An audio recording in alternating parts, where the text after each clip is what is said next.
Hello. It's good to see everybody. Happy Sunday. Uh, I'm Kios. You may have caught me yesterday with the podcast. Hey, I'm back. I'm double duty this weekend. I have some friends that do some pretty cool stuff, and I wanted to show them off to you. A little bit of housekeeping notes first. If you are a big fan of the RPG Limit Break, don't forget we got some fun things going on, even though the main event has passed. Next Saturday, so just a handful of days from now, we have the opening race of the FF5 4-Job Fiesta. Always a fun event, always a little bit of chaos. But yeah, definitely keep your eyes and ears open for that one. Swing through. But we do have a bit of a longer run today. I brought my buddy JalBagel here, who's gonna do a interesting game. I know maybe could be argued potentially RPG-ish. We don't care. It's cool stuff. It's good games. Jeremy, what'd you bring us? I brought Monster Hunter World Any Percent. If you guys don't know this game, it is Capcom's probably most successful installation of the Monster Hunter franchise. Came out in 2018, PC 2019, and ever since then I have been speedrunning it. And with me to help talk about things, because I lock in often for this game, is Greenspeed. Say hi, Greenspeed.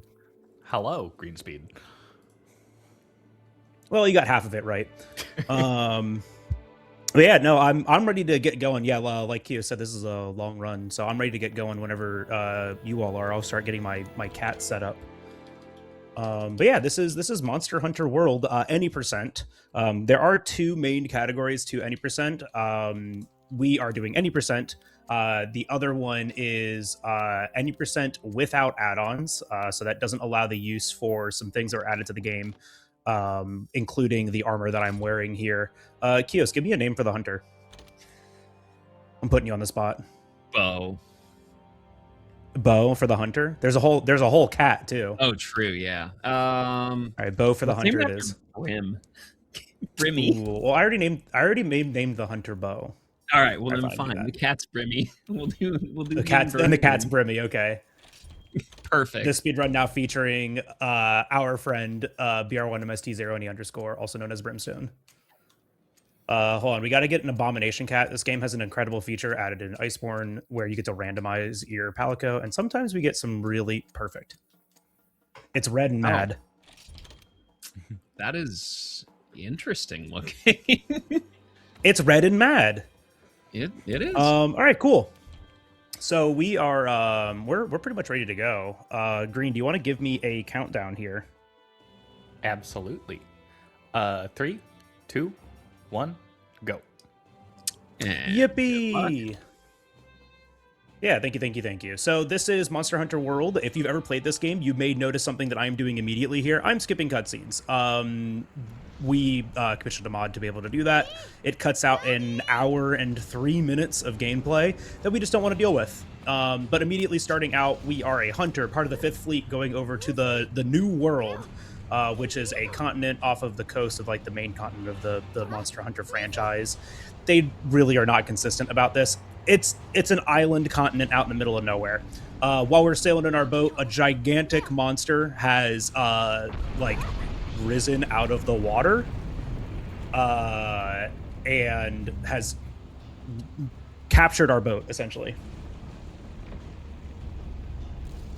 So we do have like a little bit of an introduction to the game here. Green, do you want to tell people what add-ons mean? I mentioned that briefly a second ago. There's Any Percent and Any Percent without add-ons. We are doing Any Percent, so we're allowed to use those things. Can you let people know what add-ons are? Yeah, absolutely. So when the Iceborne Master Rank expansion for this game released, Capcom wanted a way for new players to get to that new expansion, new content faster if they wanted to. So they added the Guardian armor, and which Bagel's wearing now, and the Defender weapons, which we'll be grabbing a little later. The Guardian armor is really just a comfort thing. It gives us a lot more defense and support skills than we'd have right now. The bigger deal is the Defender weapons. Not only are they the strongest weapons you can get at this point in the game, but the materials you need to upgrade them are guaranteed drops. So it's faster and it's much more consistent. It's about an hour. It saves about an hour compared to having to do this the quote unquote intended way. Yeah, and it's really nice too because Monster Hunter is, you know, traditionally known as a very like RNG heavy game, and you know we get to take all of that. Whoops, out! I'm like clicking the wrong button entirely. I'm also still waking up. But yeah, so we get to take most of the RNG out of the game because we're guaranteed to get the drops that we need. So we don't really have to, you know, worry too much about weapon RNG. There's a couple other points of like material RNG that we have to still kind of hit, but we have a bunch of backups for them, so there, you know, we don't really like lose too much. But yeah, this is the Ancient Forest, the first area of the game. Absolutely stunning, fantastic looking place. I'm a big fan of the Ancient Forest, even though most people don't like it. But yeah, this is where our tutorial is gonna start taking place. But yeah, so if you've ever played a Monster Hunter game, you'd kind of know how this game plays out. Most of the time, we are going to be jumping into a quest. We're going to be fighting a monster as fast as we can, and we will be, you know, just kind of like doing that repeatedly. Because of that, you know, our options that we get to like kind of make throughout the game, you know, we get to be like really flexible with some of our options. If you've played the game, you know that there are 14 weapons, a bunch of different weapons that you can use. We're going to be using 2 of them throughout this run, and you know, we'll kind of talk about why we're choosing those. I have menuing to do here. I'm just kind of vibing. Most of what I'm changing here is just for comfort, but there was, well, there's like, what, like 2 important things that I'm changing there? I don't remember what. Autosave to manual save is really the important one. Yeah, that's about the only thing.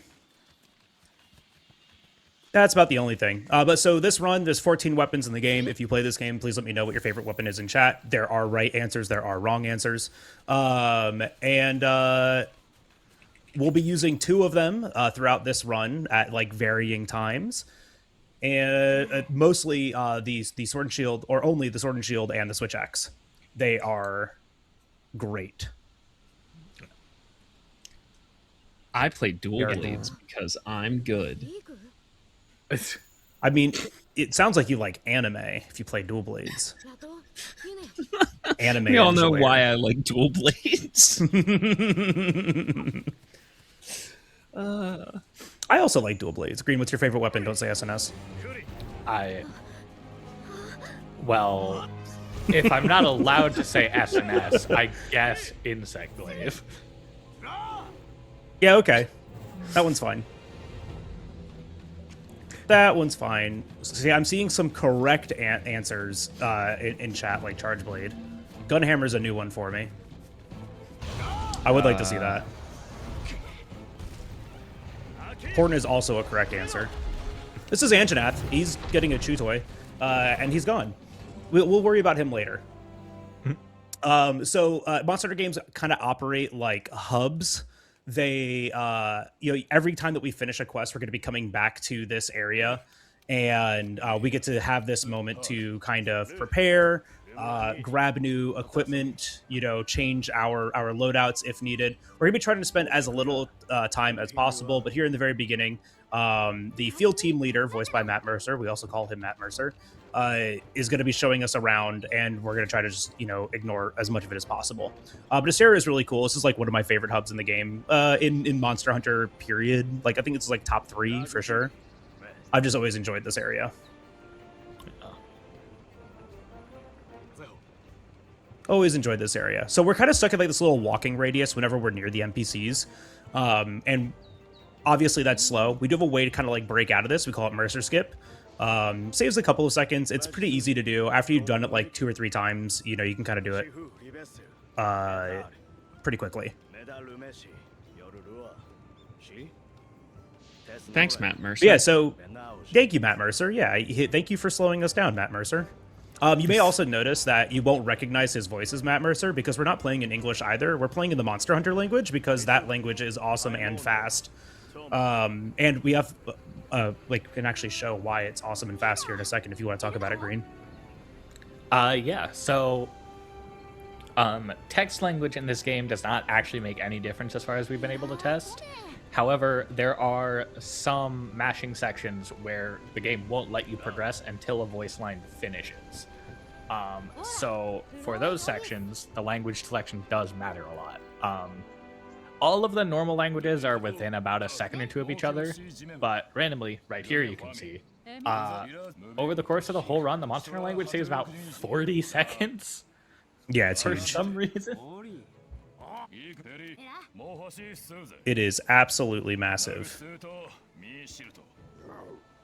So now we get to pick our weapon for the first time. We're going to go into our room, which we actually use like a couple times in the run. It's a good spot for backups. It's a good spot to like fast travel from because it's just like right here. But we're going to be using it just to equip our weapon. It shows it off. It's nice. It's cute. It's like in the bottom of a boat. So I guess that's something. But yeah, we won't be using this room like often, just for a couple of things, but we have to come in here right now and equip our weapon, which the great thing is that the weapon starts us off with the choice that we want anyways, which is the Sword and Shield. Green, what makes Sword and Shield so good? It's so incredibly balanced. So not only does it give us access to KO, which is helpful for CC, for scripting, the more important thing is its strongest combo is called Perfect Rush. And Perfect Rush, not only does its finisher have a 2.5 times Heartbreak modifier, which makes getting staggers very easy, just the first 3 hits of the combo is the same amount of damage as a level 1 True Charge Slash from a Greatsword, which is one of the highest damaging attacks in the game. So this weapon just hits like a truck. It's incredibly versatile. Yeah. It does everything. It literally lets us do everything. So for the majority of the run, we're going to be using Sword and Shield. For part of it, we're going to be using Switch Axe, and that just kind of like cleans up some of those fights. Switch Axe isn't necessarily faster, but it's more consistent, right? Sword and Shield has definitely the fastest times on all of these quests, but some of the strategies are like a little too risky. We are doing our first quest here, our first mission, whatever you want to call it. This is Jogress of the Ancient Forest. We have to slay some small monsters. It'll be one of 2 small monster quests. And these go by pretty quick, as long as we know what we're doing. And we get to take advantage of some monster AI here. Monsters in this game have predictable AI. We can anticipate what they're going to do next based on other variables. For the small monsters, it's pretty nice as long as 2 of these small monsters get slain. These are Jagras, they're little banana lizards. I love them. The rest of them that are outside are going to run into this cave that I just ran through. I shot some rocks on the ground that made little bonfires, and all of those lizards are just going to run into them and die. So it's really cool way to kind of like clean up. We need to slay 7 total, and we only really had to slay 4. So the last couple get picked up by that. I'm going to focus on this movement. Green, you can talk about it.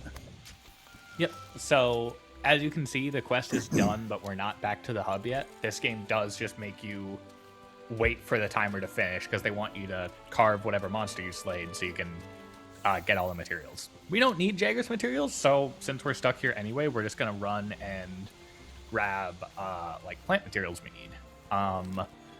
The main purpose of most gathering in this run is to allow us to capture monsters instead of slaying them. Capturing a monster lets you end the quest at, well, the monster's at 30% health instead of 0. And in addition to that time save, because you can't carve a captured monster, the game doesn't give you a 60-second end timer. It only gives you a 20-second one. So you're saving an additional 40 seconds per hunt instead of, or in addition to the last 30% of the monster's health. And we are actually able to capture every large monster that the game lets you capture. Yep, if it is capturable, we will be capturing it, which will be the next hunt that we do. This is actually like a 2-in-1 quest. It's kind of weird. Make sure I don't. There we go. Just buying some trap tools really quick. Right, like Green said, most of the item stuff that we do in this game is to achieve captures. So we're going to kind of glaze over it a little bit, but the only other ones that we're going to be grabbing are things to make us stronger, might seeds, which are just flat attack buffs, which make a massive difference. And we'll be using them throughout the run too. But a lot of the times, like we'll mostly just glaze over, the gathering because it's not as impactful. I am, making my defender weapons now. I just made two, the defender sword and shield and the defender switch axe. Let the sword and shield go to the box, but we're taking the switch axe with us right now because this weapon is cool. I'll talk about this one because it's one of my favorites. So switch axe is a morphing weapon. That means it has two modes, a sword mode and a axe mode. We do not care about the axe mode. That mode does not exist in this game. If you're ever playing switch axe in Monster Hunter World, ignore the fact that it has an axe mode because it just doesn't exist. So we're going to be using sword mode almost entirely. Sword mode has a cool little mechanic called the amped gauge. When that gauge is full, we enter amped state. And when we're in amped state, we can do our best attack in the game, which is called zero-sum discharge. This game also introduced a tool called the clutch claw, which allows us to climb onto monsters. It's pretty neat. We'll use it a bunch.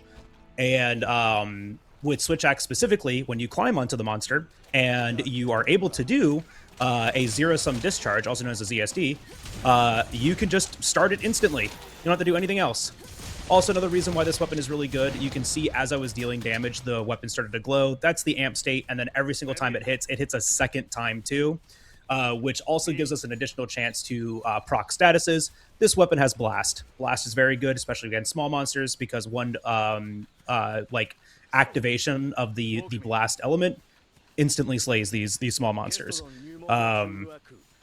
So you can kind of see like why the defender weapons already are just kind of a little overtuned for the game. And they, like Green said, they were made so people could get to master rank quickly. And hey, that's exactly what we use it for. They literally made it so we could speedrun with it. Beautiful blast procs from all these guys. And one more hit here. Nice. I have a question if you have time.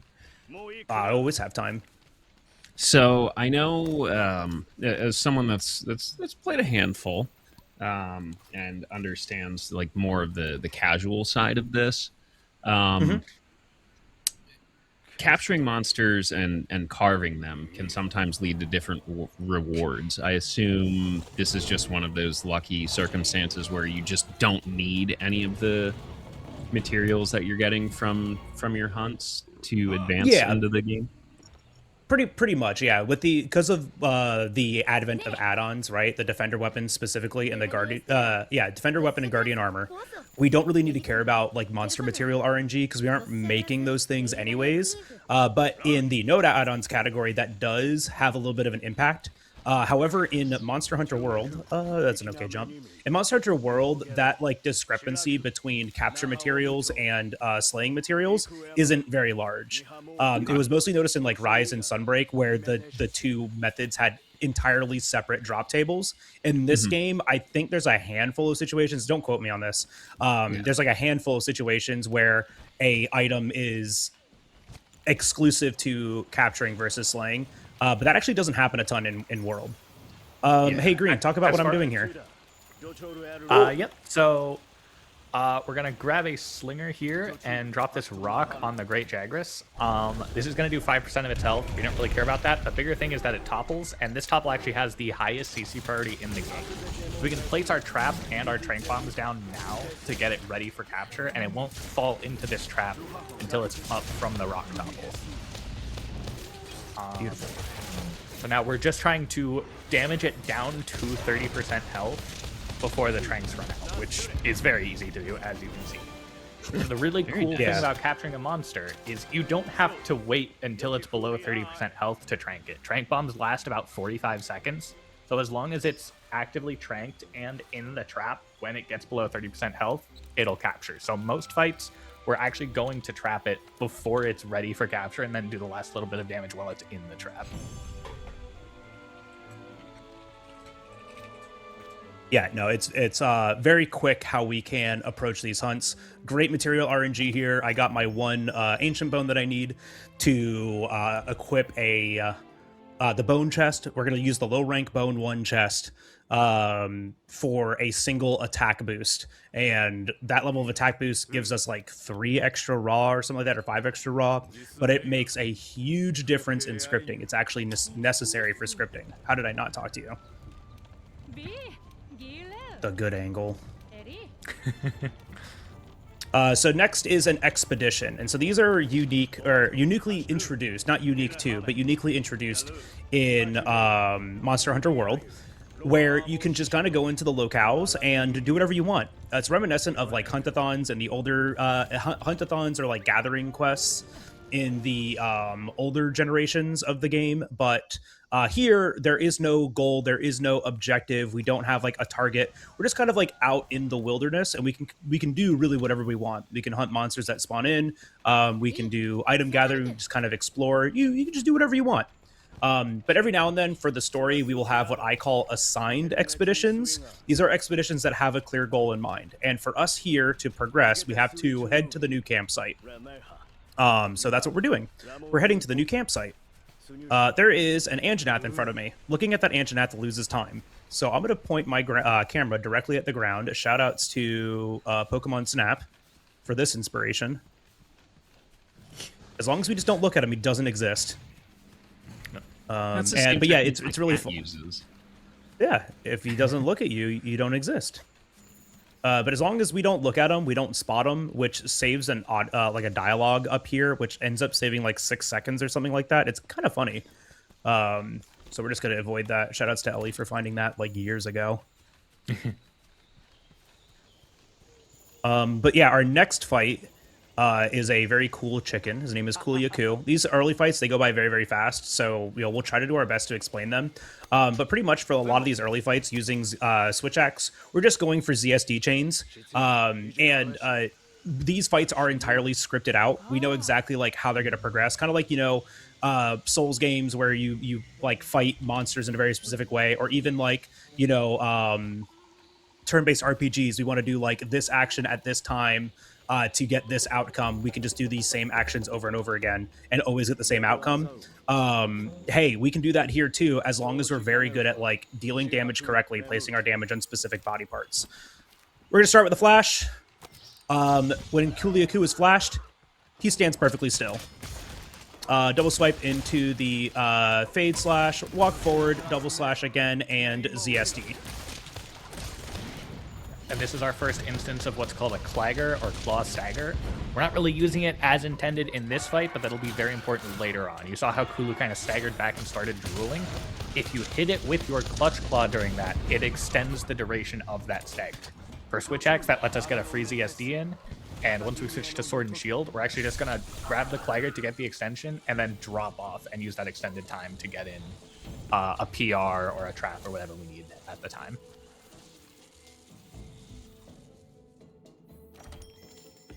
You may have also noticed their expeditions do not have end timers, so we're able to just return instantly, which is very helpful.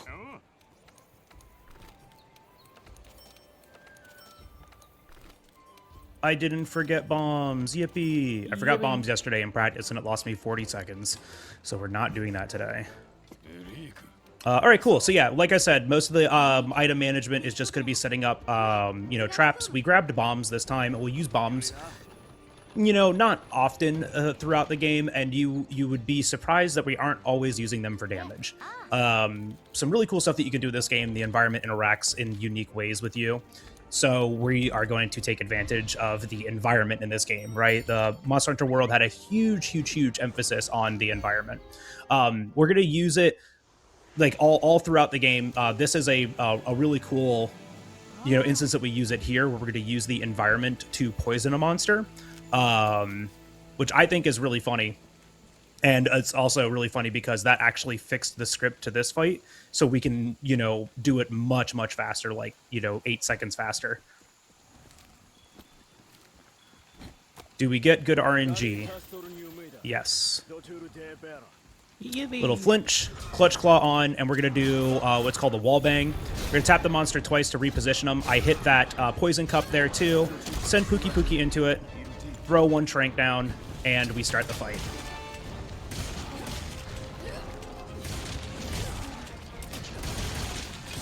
ZSD gives us 2 levels of earplugs, so we can do it through this roar.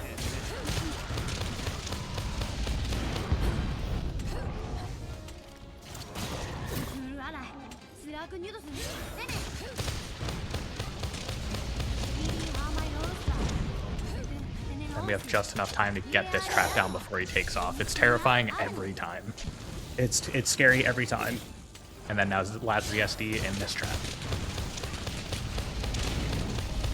I want you all to understand something. That is, like, frames away from that trap ending. And if the trap Anything above ends, 0 counts. we don't have anything above 0 counts. It's very, very true. Oops. And if that trap ends, you know, we don't have another way to capture it. We don't have another trap right now, right? I have 2 trap tools on me. I don't have materials. I don't have any backups right now. So we would have to slay the monster. We just lose a ton of time. But very good hunt there. All right. Now we do the best kind of quest. Green. When I talk about speedruns, what are the best kinds of quests in speedrunning? Well, I run this game. I think, Kios, I'm going to pass this over to you. It's definitely escort quests. We love escort quests. Speedrunners love escort quests. We demand more of them. I have good news for you. Yeah, great news for you, bud. This is an escort mission. Not only is this an escort mission, you know how I've been skipping all those cutscenes earlier? Can't skip this one, crashes the game.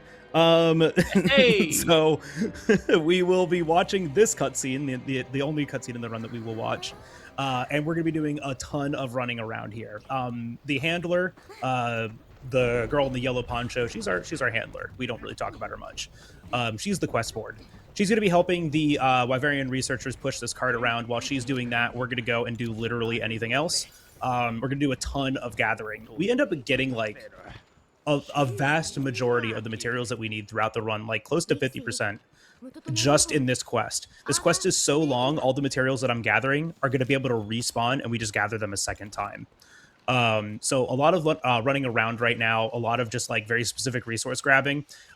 Once again, not going to talk like about the specifics of what thing I'm grabbing.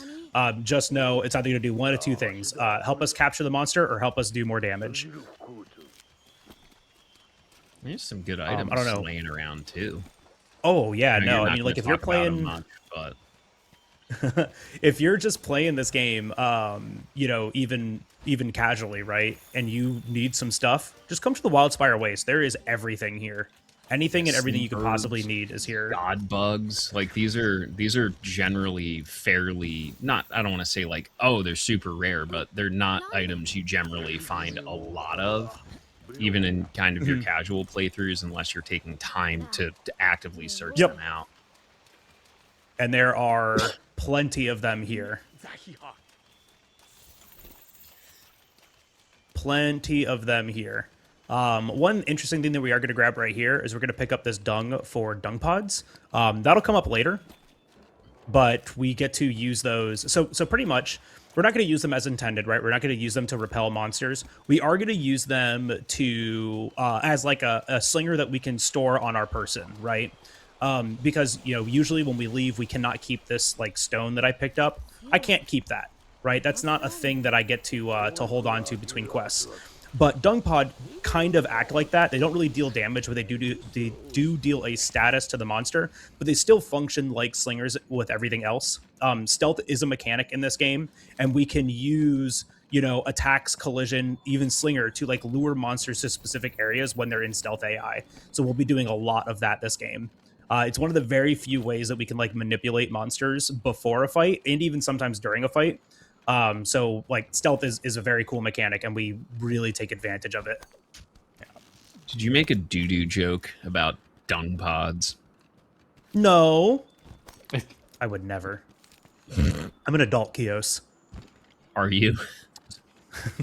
So we're coming up to our first little checkpoint, and that was very fast getting here. But we're up to our first checkpoint here in the Wildspire Waste. The next one comes up pretty quickly, so we won't be able to do too much between it. But once again, you know, we're just kind of using this time, right, this downtime in the game to set ourselves up for success later. We do need to like switch weapons. We do need to craft a bunch of stuff. We are also going to manage our inventory. I'll let Green talk about that a little bit here because I have to focus on doing this, Smile. Yep. So this is the second checkpoint we need to reach. So Bale's setting up to do some tent menuing later. The weird thing we're going to do here is, for whatever reason, during this cutscene that's coming up, the lower your frame rate is, the faster the cart moves. So for this brief period, we are going to set our frame rate down to 30 FPS. This saves 8 seconds for no reason. Huge. Massive. Absolutely massive.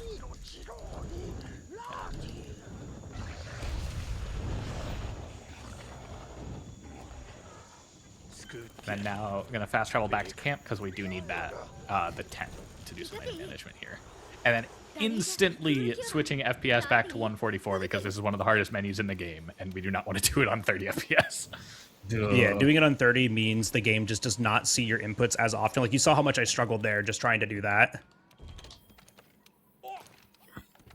I understand. 90% of my streams about, I hate menuing at 30 FPS. Please make this stop. Yeah, so we just don't do that. 3 major things just happened there. First, we switched to SNS. We're using this for all but 2 fights the rest of the run.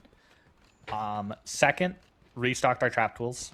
And third, rearrange the item box so trap tools are in the first slot. That'll just let us restock faster in the future. I made one mistake. Oh. I have 3 pair of knives. Oops. Unforgivable. I mean, it's... Yeah, it should be fine. For now. Oh, sure. Yeah, give me shiny sleeper, though. Thanks, game. Yeah, it should be, because I do have extras. It just means I have to grab one later. I have to grab an extra later. Yeah, probably. And that's like much later. You can grab the one after Radabon. There's an extra. There is an extra after Radabon. I can do that. Yeah, I will do that. Yeah, the one to the left after we jump down the cliff, right? Yeah. All right, cool. I can grab that one, and that should put us back on pace. Yeah. On Anja is much more important now. Yes, yeah, it is. Yeah, so the great thing about this game is, I mean, like, you know, there are resources everywhere. It's just like trying to figure out what's the fastest. And so when you make small mistakes like that was literally, I buffered an input because I hit it first. This game loves to buffer inputs. This game is brilliant at buffering inputs. If you click it and it doesn't happen and you click it again, you have now buffered 2 inputs.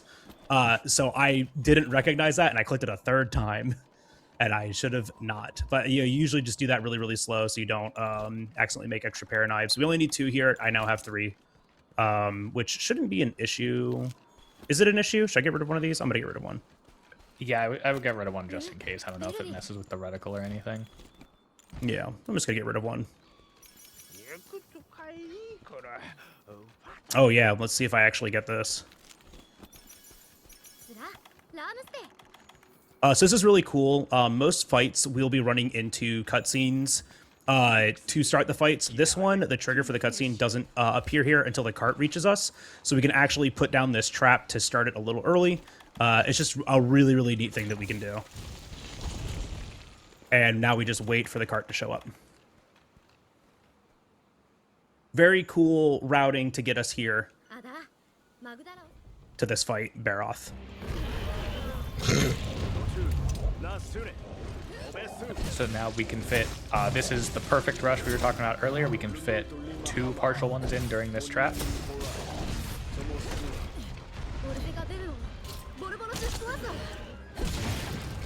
And then Slinger Burst with the Paralysis Knives. Not only does it paralyze the monster, but after Slinger Burst we can go directly into a perfect rush. We can fit 2 partials and then 1 full one.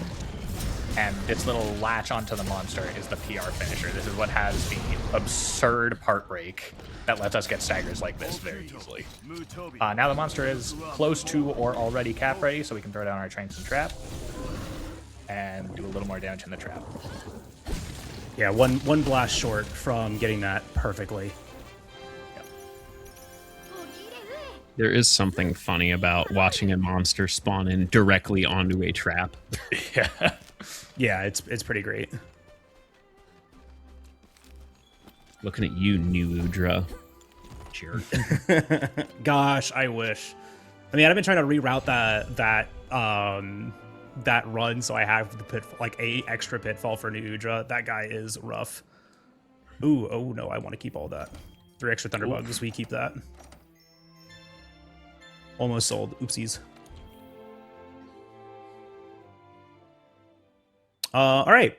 We are blitzing through early low rank. Next quest is Juratotus. That's a really long one, right? Like, I feel like we spent forever there. But up next is Juratotus. This is a very fast fight. This is a very unique area that we are fighting in because it is partially covered in water, and when we're in water, we cannot put down traps. So we have scripted this fight out in a way so the monster is capture ready, but not in the water. It's very, very cool. Quick little fast travel here to the other camp.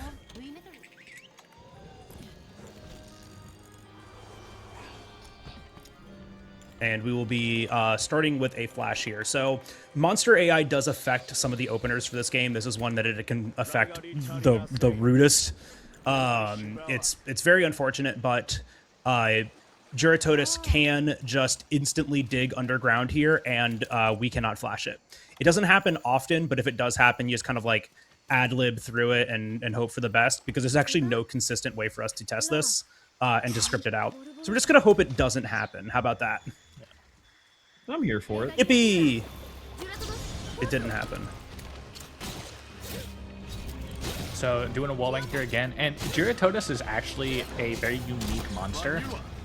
It drops powerful slinger ammo at much higher thresholds than most monsters, and we're actually going to be taking advantage of that here. So we're going to try and queue up a KO here with our PR. And now it has dropped a Slinger Thorn, which lets us get KOs very easily. Now one full PR here, and after this it's going to Enrage, which does mean it's going to jump away. But it's dropped another Slinger Thorn for us, and this turn it does after is consistent, so we can set up another KO very easily.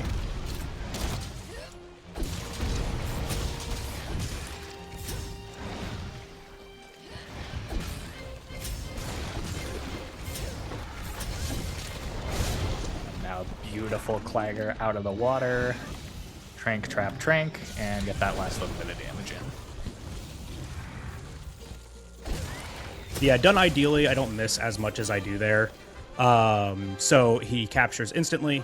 There's always room for improvement in this game, which is very, very cool. You can do it like near flawlessly, and there's still just like a small amount of like, you know, even more optimization to get out of them. It's great.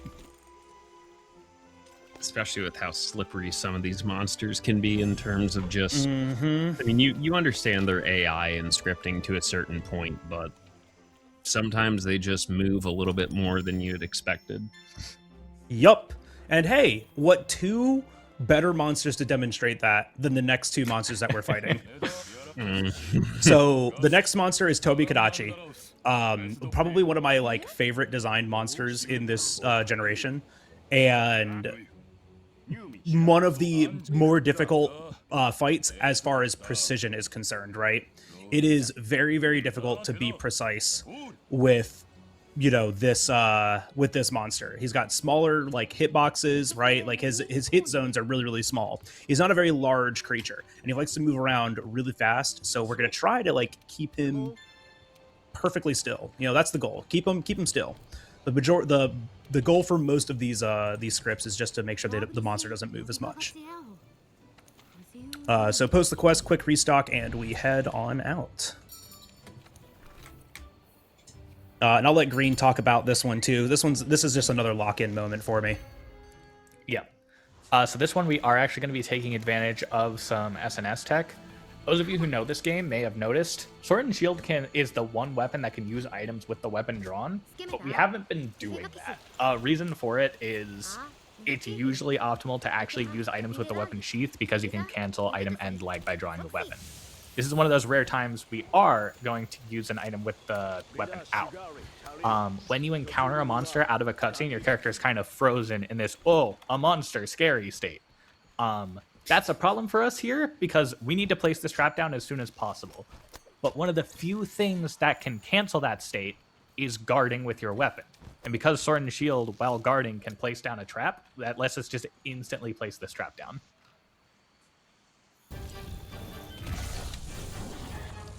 So Slinger Burst with Scatternut, try and get some KO and set us up into this PR.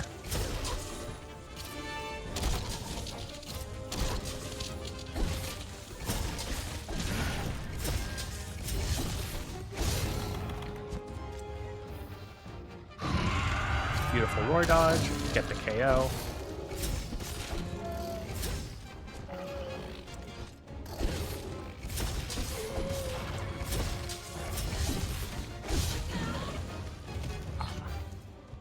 That's just some unfortunate RNG here. You have like a like maybe 10 frame window to avoid that. Oh my gosh, why are you moving like this, please? I don't like this angle. We're probably gonna miss it, but yeah. Yep. Oh! Nope. Alright. I do have one backup. Yeah.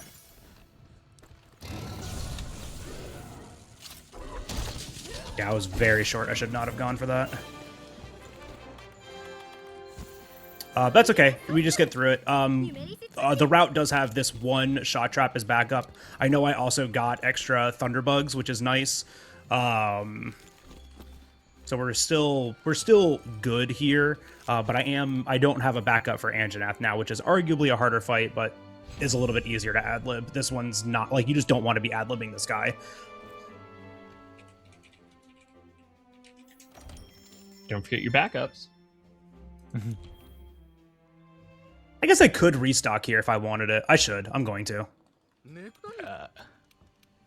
I have to restock a Thunderbug too. No, I don't. I have one right now. So yes, I would. I can do a quick restock. Yeah, okay. Yeah, this still works out. I should. Just as like a safety, it's very easy to make mistakes here, and if I have the backup, I should take it. Yeah.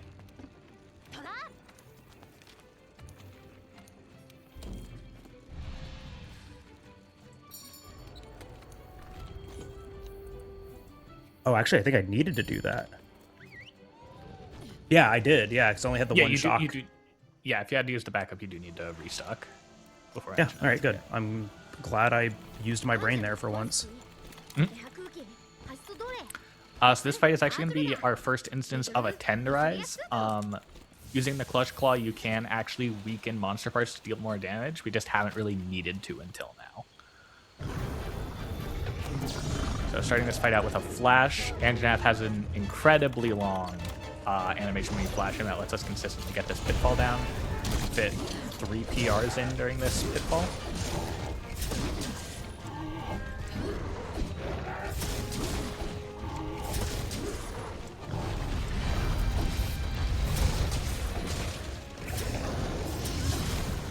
Get our Clagger.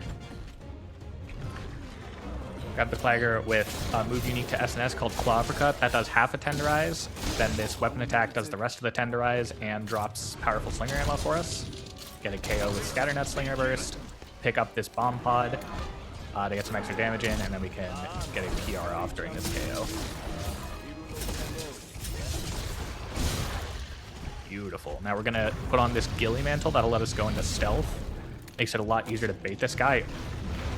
Very good stop to the jump. Take out the Ghillie, throw down our 2 Tranks during this topple, and then start our PRs again.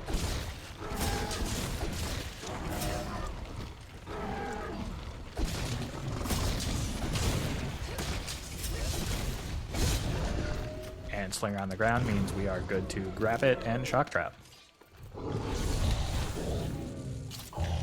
Slinger bursting these bomb pods should finish it perfect. That was very good.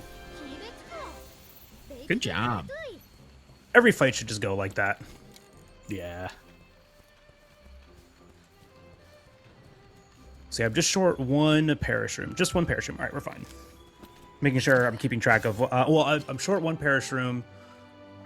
We have 2 extra trap tools. That's 1 extra now. Okay, yeah, no, we're fine. Don't accidentally sell this. Anjanath is the first monster that gives us a upgrade material for the defender weapon. We're always guaranteed to get 1 scale. We want 2. Since we're using 2 weapons, it's just easier to juggle between them if we get 2 scales. If we don't get 2 scales, it's not like the end of the world. It's just, you know, a couple seconds time loss.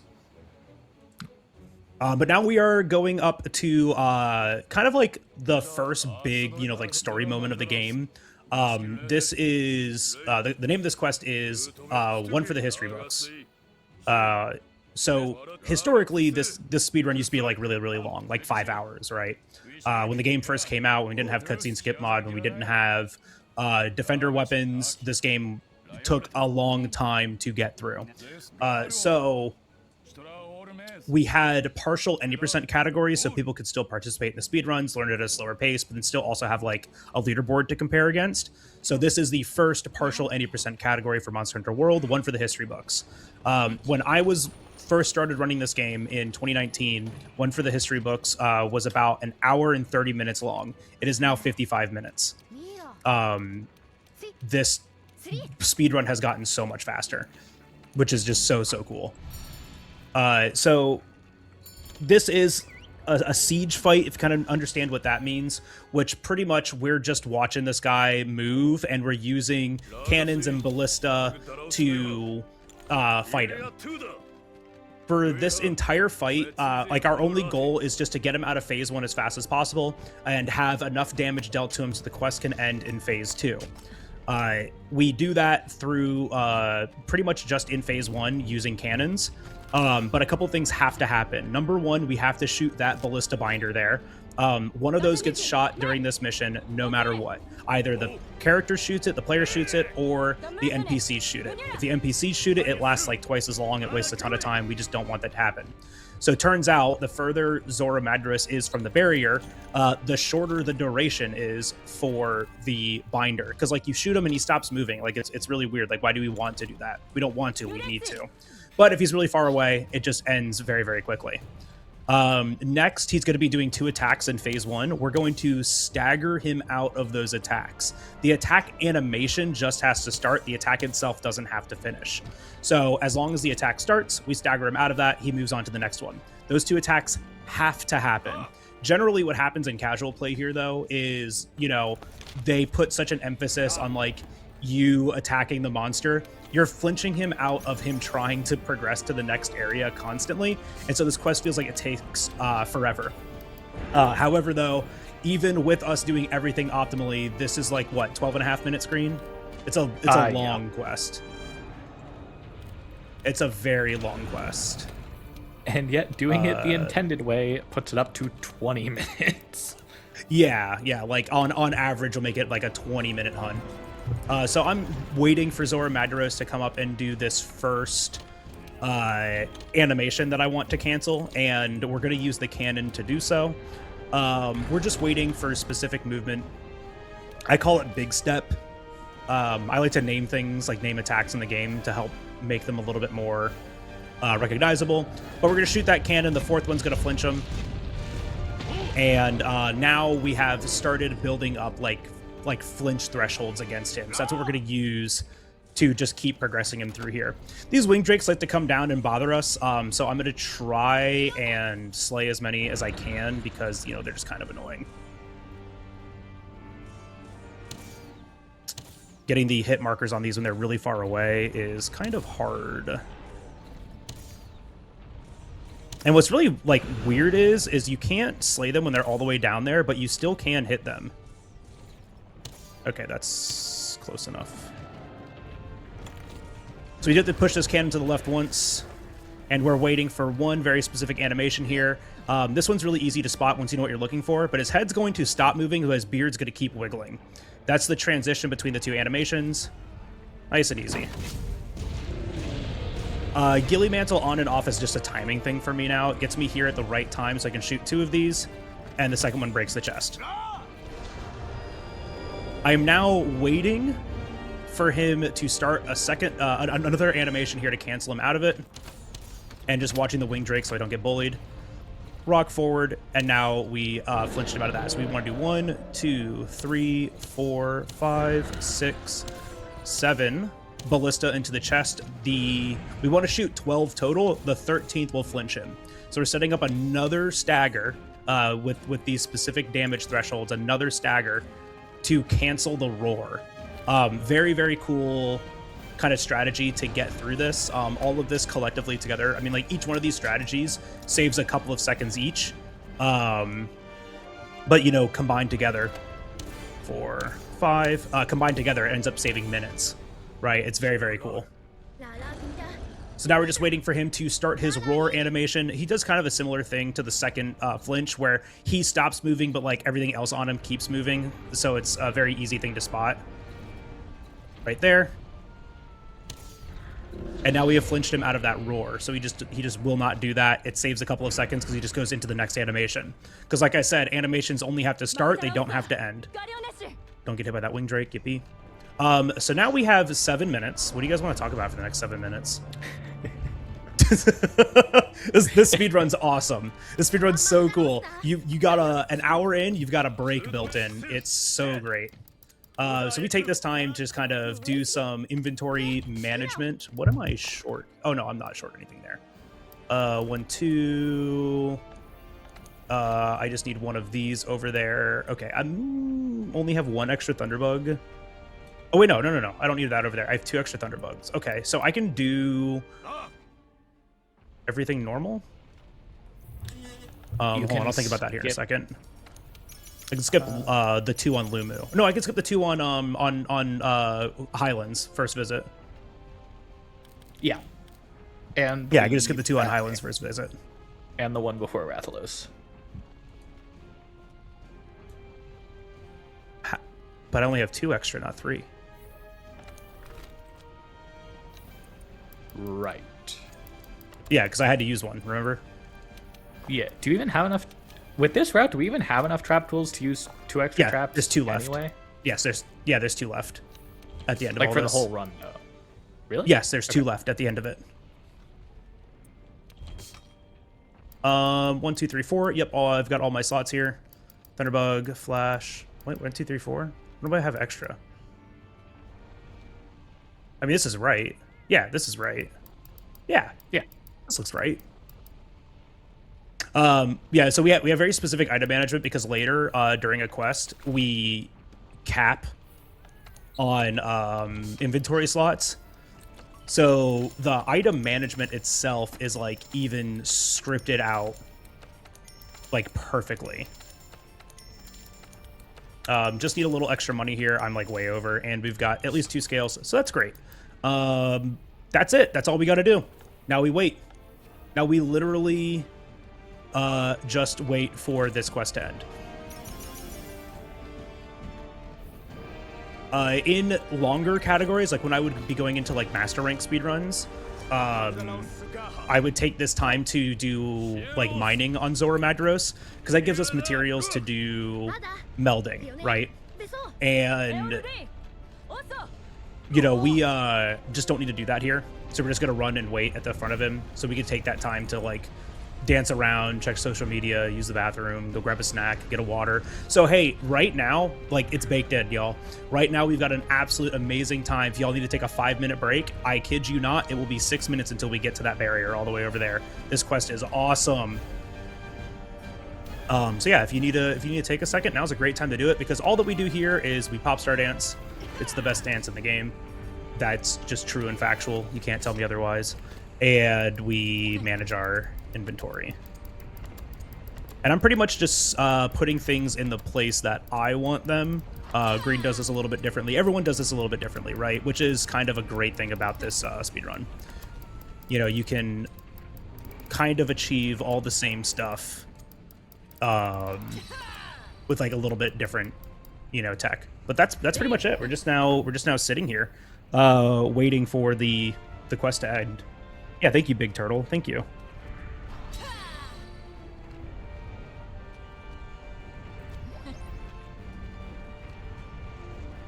I don't know, Kios, what do you want to talk about? Yeah, Kios, do you have any burning questions for me? Yeah, how are we feeling about you never get this opportunity. Announcement for oh yeah, Ascendance. Ascension.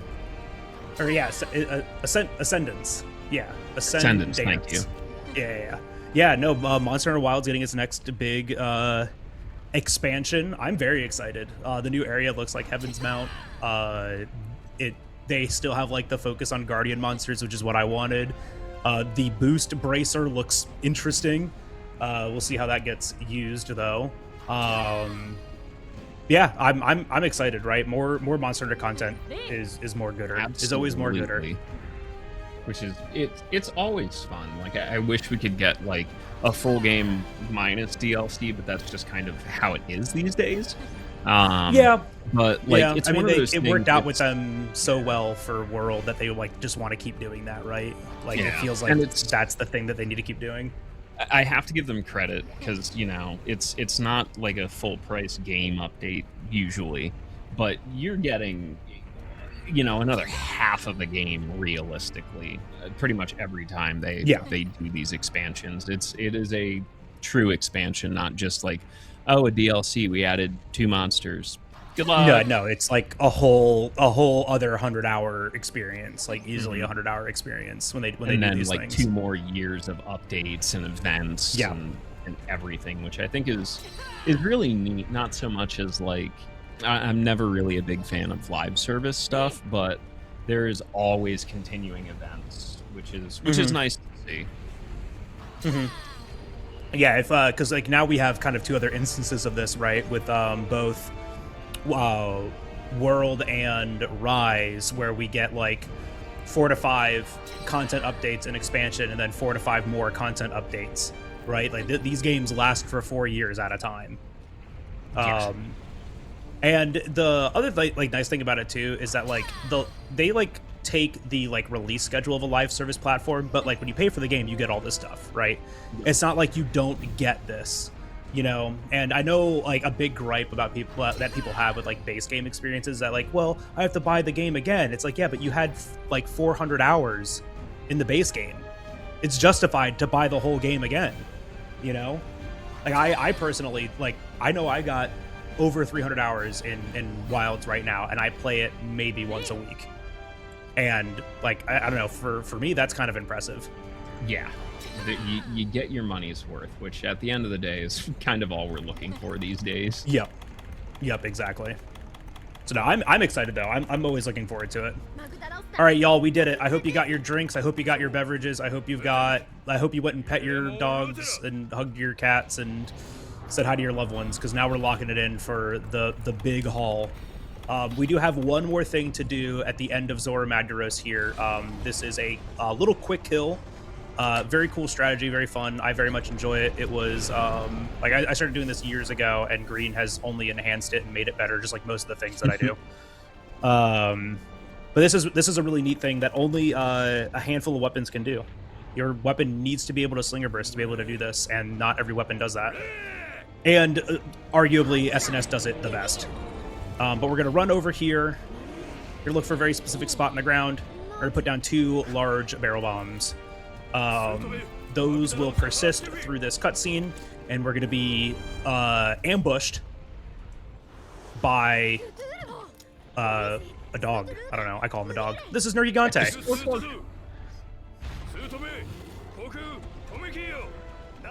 Cool little tech there. We can pull out our shield and roll at this like very like oh, I'm not gonna make it. You know what step dance it is. Oh, that one also looks funny. But yeah, we can pull out our shield and roll instantly after, so it's like a quick unsheath. Can't really just do that from unsheath because we have to dodge the roar. So we pull out the shield, and then a frame later, we dodge the roar. It's very, very cool to do. It just feels good to be able to use SNS like this sometimes. But now that is one for the history books. That's the first half of low rank, and now we are moving into the second half of low rank, which is like kind of like the next third of the run. About an hour. Hello, about an hour for this section. This one's called A Colossal Task, or we just call it CT. And it's really cool because it's just 6 fights pretty much back to back to back to back. It's a lot of fun. But first we got to get through some story. Got to get through some exposition. Yeah, see, Llama gets it. It's got 4 legs and a tail. It's a dog. Yep, most important tutorial in the game right here too, reminding you how to move after you've been standing still on Zora's back for 6 minutes. Yeah. Yeah, we're like an hour into the game right now, and the game is reminding us how to move. Don't worry, about 2 hours into the game, it's going to tell us how to use a potion. all very critical information. Yeah, this is the Great Ravine. This is a temporary area. Fun fact, the arena in the base game, the small arena, is located here in the Great Ravine. Though it's just like, kind of glossed over. We don't really come back here other than that, for that like small arena. Yeah. Fun little fact. All right, so now we'll head into the next area, which is going to be an area that we spend most of our time in. The next section of the game takes place in 2 areas, Coral Highlands and the Rotten Vale. And ecologically speaking, I think these are like 2 of my favorite areas, because they took the idea of a coral reef but then put it up into a mountain, and I'm like, that's actually kind of sick. And the Rotten Vale like existing and the kind of like synergy between the Coral Highlands and the Rotten Vale has always been like really interesting to me from just like an ecological standpoint, right? So these areas are just like really well designed, like both lore wise and also just, I mean, it's pretty. Like, look at how beautiful this area is. It is stunning. I am hovering the wrong thing there. Almost used a mite seed and not a ration. That would have been bad. So this is another assigned expedition. We have to do a couple things here. We're going to spot a Zitsuyoku. We'll never fight it. We're only going to look at it. And then we're going to go and unlock a camp. That's all we've got to do here. So we're going to kind of do this. We're going to blitz through this area pretty fast. Oh, right. That doesn't work. It should, but it doesn't. Oops. So hey, you've hit all it we got to do is just look at that guy. Ever. Yeah, I don't... And we cannot find that angle ever again. Like, it just doesn't exist. Yeah, but this area is like, I like this area design wise. I don't like fighting in this area because every area has the worst possible mechanics in them ever. We're going to be doing a fight up here, like where I'm climbing up to right now. And this is just all a gigantic slope. And if you've ever played this game, you know that slopes plus weapon equal sliding all around the place. It's awful to fight in. You have like no control of these kinds of situations. So we had to be very particular about the attacks that we use to make sure that we stay in one place. But that'll be coming up. I guess the next fight is the only area that I find tolerable, even though it's littered in sleep toads.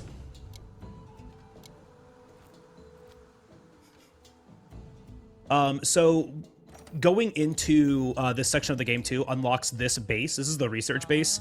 And with the introduction of Iceborne, they actually added base facilities to this area, which is awesome. If we can do it in Astera, we can do it here. And you saw how big Astera is. This place is little itty bitty. So even if we're already in Astera, we're going to be coming back here to do like base movement, right? Because this area is just so much smaller. Forage equipment, armor. We're going to make the bone chest and upgrade equipment, SNS. We are going to be upgrading this as our first defender upgrade. And we're off.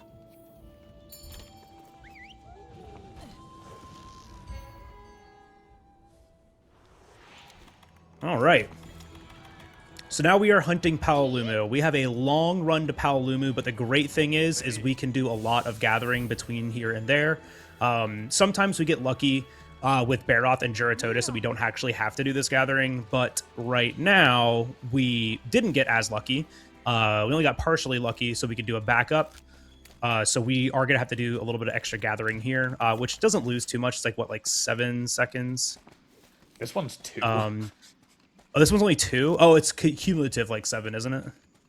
Yeah, the bigger time save comes from skipping coral. Yeah, which we did. Yippee.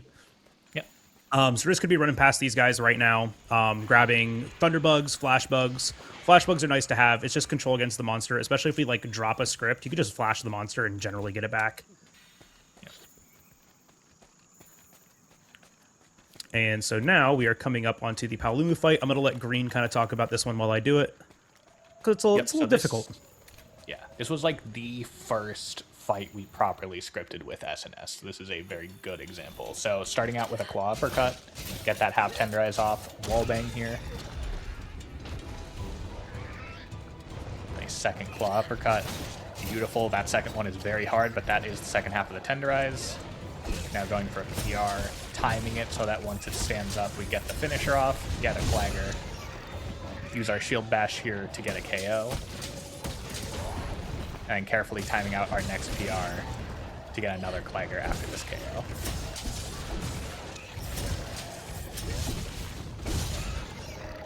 Now, grabbing and resetting a clagger is the perfect duration for us to set down a pitfall trap. And then while we're waiting for this pitfall trap to go down, we can throw a trank bomb and fit 2 more PRs in here.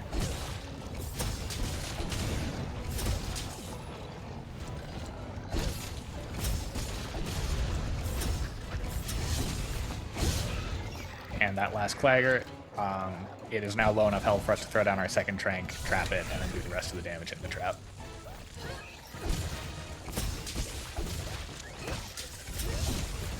Beautiful. Pretty good. I need to keep reminding myself that I have an odd number of trank materials right now, because I thought I didn't throw it for a second. Oh, yeah.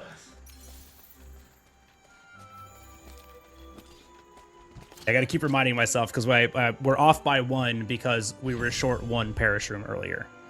Yeah. Don't forget your backups. True. I'm trying to. Because that's a sleeper. But I don't know. We're gonna see what we need to do here. Because here's where the backup is, and pretty much the backup here is just make sure everything says max.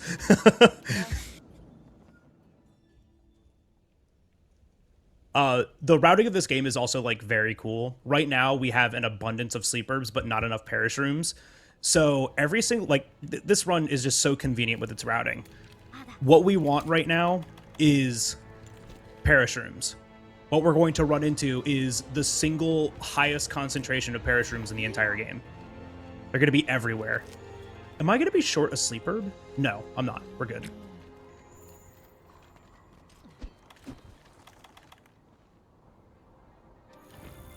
Alright, so this fight, starting out with a flash, makes this opener much more consistent. Get a claw uppercut for the half tenderize, and do a wall bang. Hit a very weird but very consistent angle with this clutch claw to get the bottom side of the head. Tenderize, weakens the head, and drops a thorn pod for us to get a KO later. Now we can start our PR. Wrong side of the head, that's okay. Because Radabon is guaranteed to roar after this clagger, we can actually fit in a full timed PR here, which is not common with SNS. Lets us get another clagger, and now we're going to use these thorn pods to get a KO. And use the second thorn pods just for a bit of extra damage here.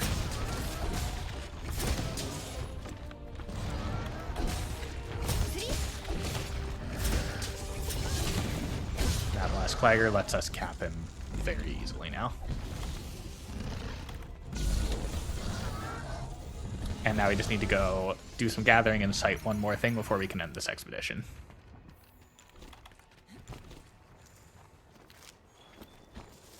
Yeah, so just like I was saying earlier, man, I could really use some perish rooms right now. And 1,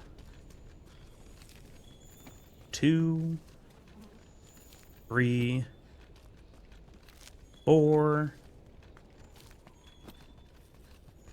5. Like, there's just so many of them right here. 6, dare I say it. And that's it. That's all we got to do. I think you missed counting one there. I don't know what you're talking about. Hey, what's today's date, everyone? Anyways, we're gonna go on to arguably one of the harder fights in the game. Yeah. It's just very easy to mess this one up. Like, the script seems simple enough, but it's just so easy to mess up. It's just so easy to mess up. And when you mess it up, you kind of just have to start doing backups and ad-lib. And it's just, unfortunately, like, not consistent at that point. So I'm going to do my best to do this right. We'll see what happens. And this is one of the unique fights that does not have a cutscene in the quest because we just watched it. So this monster is actually going to be on a cycle that we need to meet.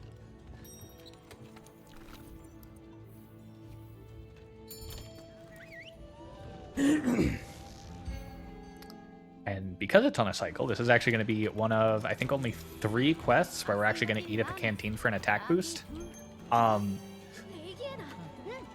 In most cases, we have enough might items to give us the same amount of attack that we would have gotten from the canteen, and eating at the canteen just wastes time, so we don't do it unless we are in an auto-scroller section like this, or it's a fight that really does need the canteen.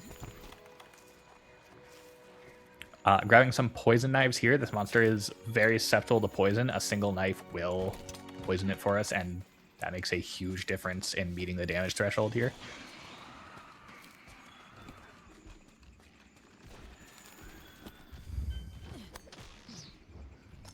Yeah, Monster Hunter World, one of the very few games where poison is very good. It does a percentage of the monster's health per application over time. So the more total health that the monster has, the more damage this does. We use it a couple times throughout the fight, right? We used it on Pookie Pookie already.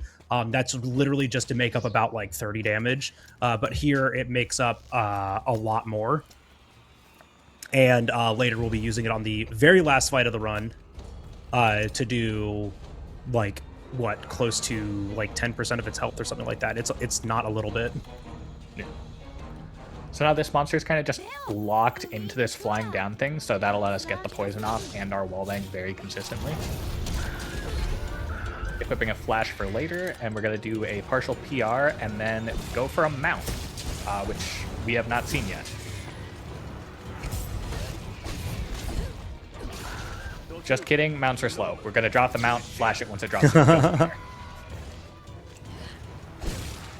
we can get another PR in, going for a Clagger here. Reset this Clagger with a claw uppercut on the head to get a half tenderize. We can fit a partial PR in here, and then it is going to roar when it comes out of this Clagger, which we'll use for another PR.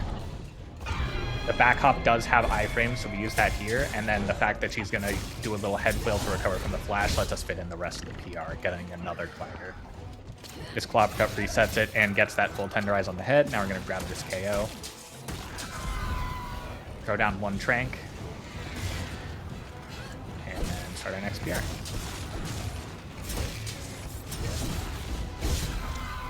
Beautiful. Very good RNG that she flew there. If she hadn't, we would have just gotten a Clagger, which the script still works, but would have been a little slower.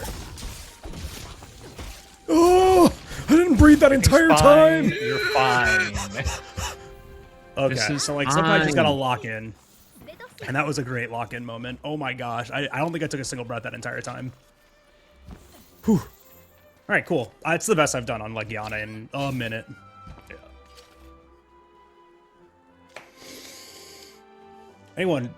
Anyways, how's everyone else's heart rate? Mine's like 180 right now.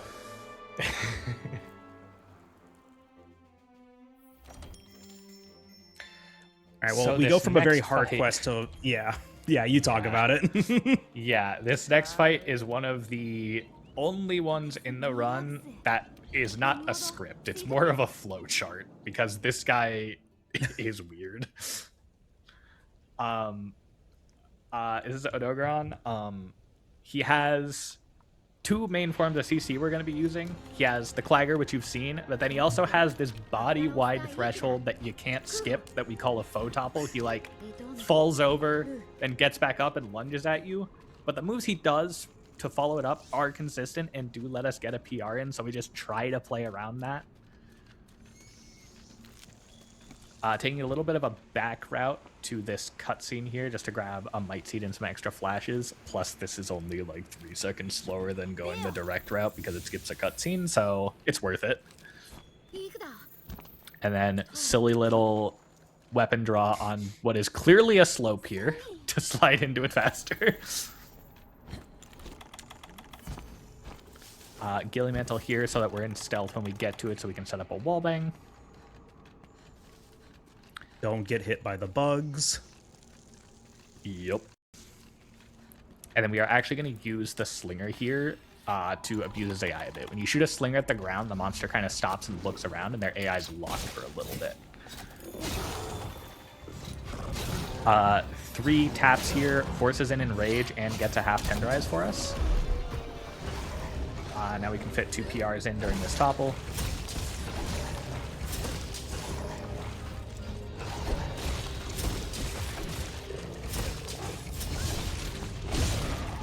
Good Clagger. Now we're going to clutch onto the head, weapon attack. Let's look at the rest of the tenderize and drop piercing pods, which is a major damage tool we're going to be using for this fight. And we're going to slinger burst the head with piercing pods to get that big flinch. This lets us get half a PR, and now we have that faux topple queued up. So he always does these 2 bites afterwards, lets us get in a partial PR. And now just going to use that piercing pod on the head to try and get another Clagger, ideally into a wall like this. This lets us get a PR1 in, then dodge out into a claw uppercut to reset the Clagger. Now we just kind of hope for some good RNG that lets us land all our damage here. Beautiful leg break.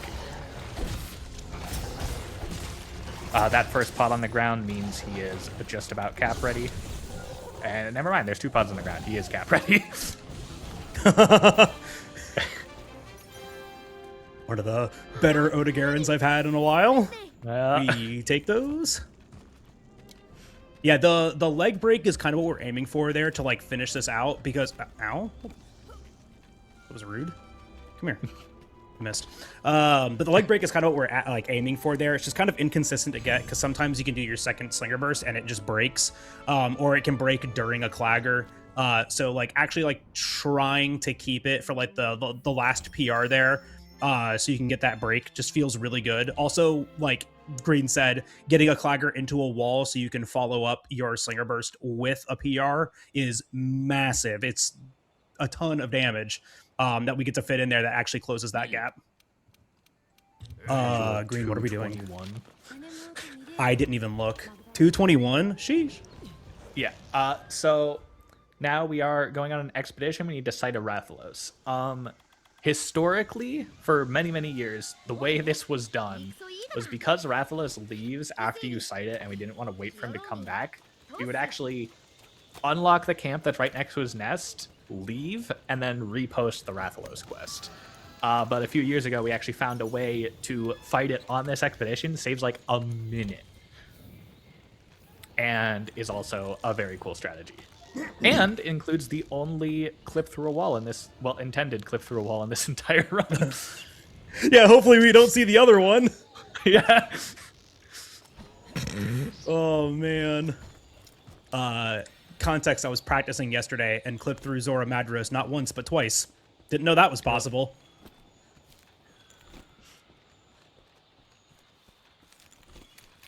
Yeah, we get to do some really cool stuff here. I really like this quest. Yeah.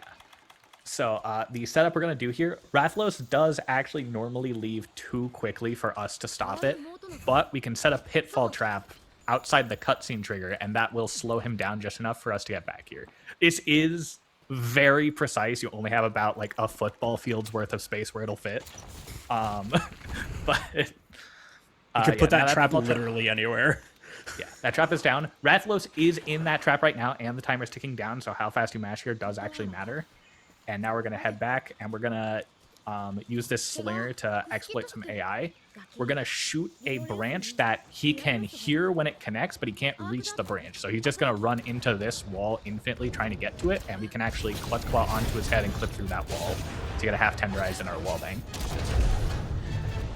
Now, Gilly Mantle here as a safety, grabbing the dung pod, we're going to put 2 small bombs to break this dam. It's going to cause a waterfall, and then lure him over using that dung pod we picked up earlier. Now we hop off this ledge, pop a Might Seed, and then attack to cancel the fall stun. This is the longest environmental topple in the game. We can fit 5 PRs in here.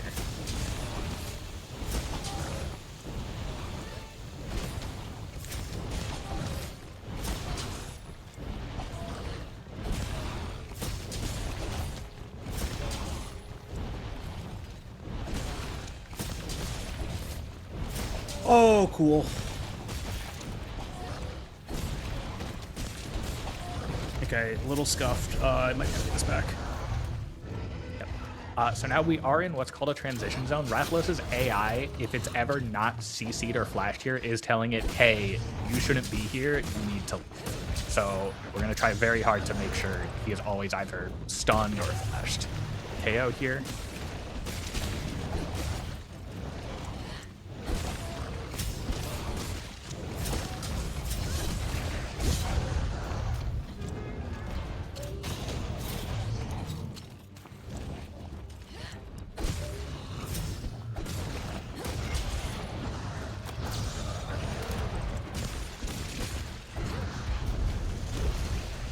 Extra flash to be safe, and now we can Great. trap him. Don't roar, don't roar, don't roar, don't roar, don't roar, don't roar, don't roar.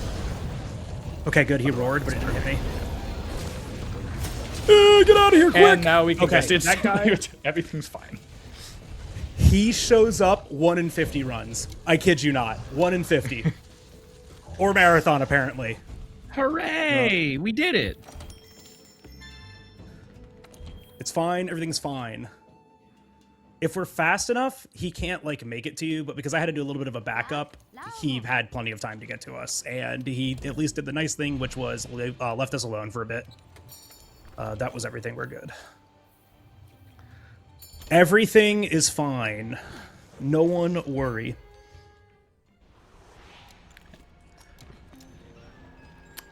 So this is Diablos. Bagel's great at Diablos. I hate this fight. This is one of the more RNG heavy fights in the run. In theory, it is just a full script. You just keep hitting the leg and he keeps falling over. But the PR finisher, despite the fact that you latch onto a part, does not necessarily do damage to the part you latched onto because it does still have a hitbox. So whatever part the hitbox hits is what happens. So a lot of times when you PR a monster's leg, you might clip its stomach, which with Diablos is a problem because the stomach doesn't make him fall over. So we just kind of hope that he moves in a way that lets us get the topple on him, which he usually does. Good RNG here. He charges, gets his one stuck here. We're going to get a tenderize on his legs. And then try to bait out a tail swipe here. Good. And there's that topple, and now we can start Warlock.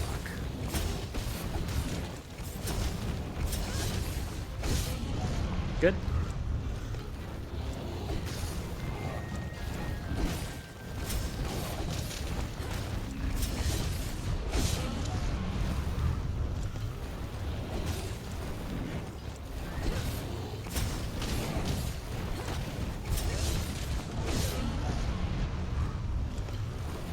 Getting him into the wall here is actually great because it means we're not going to be as far away from him when we launch off from the PR.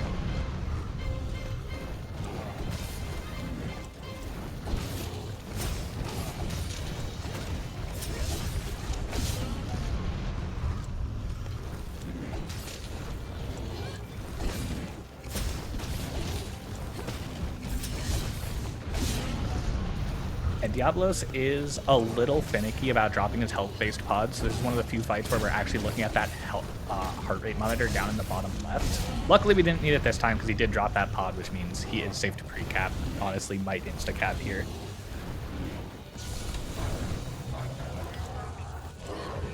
And now just get that last little bit of damage in. And that was the best behaved Diablos I have ever seen. 222. Yeah, see, this is what I thought. Okay, I think I'm still short a Parish Room, which we can make up on Rathian. It's so you have you have one extra trank. Oh, I have, yes. Yeah. Okay, instead of 2, right? Yeah. We'll see what happens. I'll just check it on Rathian Drax. That's the last one we'll need anyways. Yeah, that the target time for that quest is 2:30, so hitting 222 feels really good. So that is Colossal Task. We're going into the last quest of Colossal Task, which is, you guessed it, another Zora Madros fight.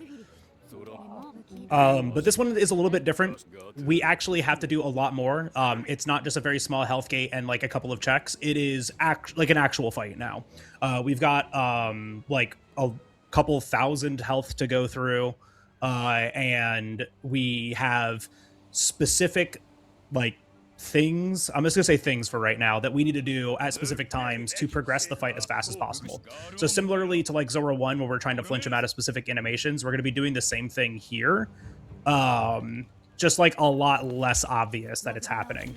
And then we will have another Nergigante fight, but this one is a little bit more important because we need to break the horns to save like 40 seconds later. Oh, there we go. Buying a power charm here. Power charms are one of the very few items in the game that just give us like a flat bonus.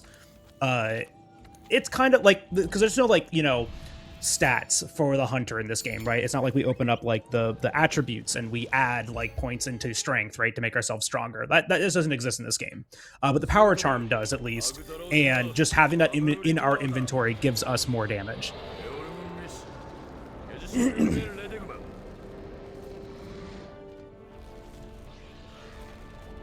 So Zora Madros, it's still kind of just like a big long walk, right? He's got to get all the way down there, but we've got these stalactites and stalagmites to drop on him that deal damage and flinch him out of animations. The entire time too, like last time we ignored the magma cores, this time we're going to be damaging them, but we're going to be doing very precise damage so they don't break.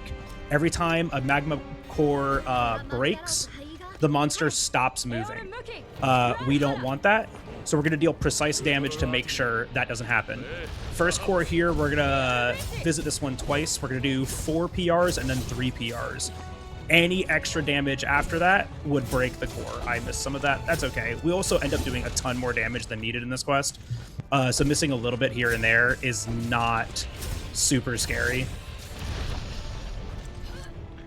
Sword and Shield is also uniquely good for this quest because, while the last hit of Perfect Rush has a lot of part break, you can't latch onto the magma core, so that last hit doesn't happen. And the rest of PR actually has a 0.3 part break modifier, so we can do 3 times the damage of most weapons before these cores will break. Yeah. To give you like kind of another example to this, great swords, any like the great sword attacks that like lead into TCS have like a 1.4 part break modifier, and TCS is like 3.6 or something like that, right? So really good at breaking parts, but you don't want to do that here because when you break it, you can no longer attack it. So we get to take advantage of that, and if it breaks too, you know, they stop moving, right? So we don't want it to break. We want to be using attacks that don't have a lot of part break, and that's where SNS is cheating. Very little part break, but also the strongest attack in its kit. Here we're going to try to fit in 5 PRs. Ooh, good AI. Claw Uppercut has hyper armor, so we take a little bit of damage, but then, you know, we get to stay close to the core so we can keep damaging it. Here in a second is where I kept falling out of bounds, so if that happens, I might have to pull up a save state. Let's just hope it doesn't. Don't know what you're talking about. It'll be fine. I'm gonna do the thing that I know fixed it last time, where if I start over on the edge, I'm not in line with it. I might be in line with it. Okay, we passed the scary spot. We're good. Everyone, we're good. It happened in the exact same spot 2 runs in a row, like two like quests in a row, and I was terrified that it was going to happen again. All right, so now we're waiting for Zora Madras to stop moving here. He's charging up like a really strong attack. It's like a big eruption. If he erupts, not only do the cores deal more damage, they also erupt more frequently. So we're going to use that stalagmite there, waiting for a specific part of his animation to drop it. We need it to hit after the handler's voice line there, which it did exactly that. As long as the voice line starts, it can hit at any time. The voice line indicates that eruption attack has started, right? So we just use it as an audio cue, or we can just be really, really greedy and hit it a little bit sooner. So now we're waiting, but I am going to change my FPS. My computer's too good, and does not get frame dips here, so I'm usually hitting a constant 144 FPS now. Because of that, it makes getting a out of bounds warp harder. There are 2 warps that can happen here going into phase 2. You can get an out of bounds warp, which puts us on the correct side of the barrier when we get there. If we get a transition warp, it puts us on the wrong side of the barrier, which takes longer to get to the right side. So I changed the FPS here down to 60, 1, so it's still playable, and 2, to make this strategy happen a little more consistently. I'm also now going to do the same thing I did to Nergi last time. I'm going to place some bombs down. Just going to put that one a little bit closer. Or put some bombs down. Nergi's going to land on top of these. We need to break his horn. We can do this pretty easily now. We don't even need the bombs to do it. The bombs just like help make the opener a little bit consistent, because it not only is going to deal damage to the head, but then it's also going to give us like a flinch, which is an opening to clutch claw onto here. So I hit only 1 there, but we still got this. I flinched enough. I knew I didn't put that other one far enough back, but this is still fine.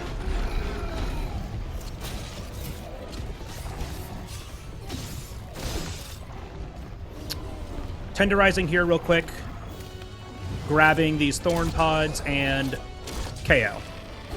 Now with the KO here and the thorn pods hit, 1 hit there, that breaks our horn.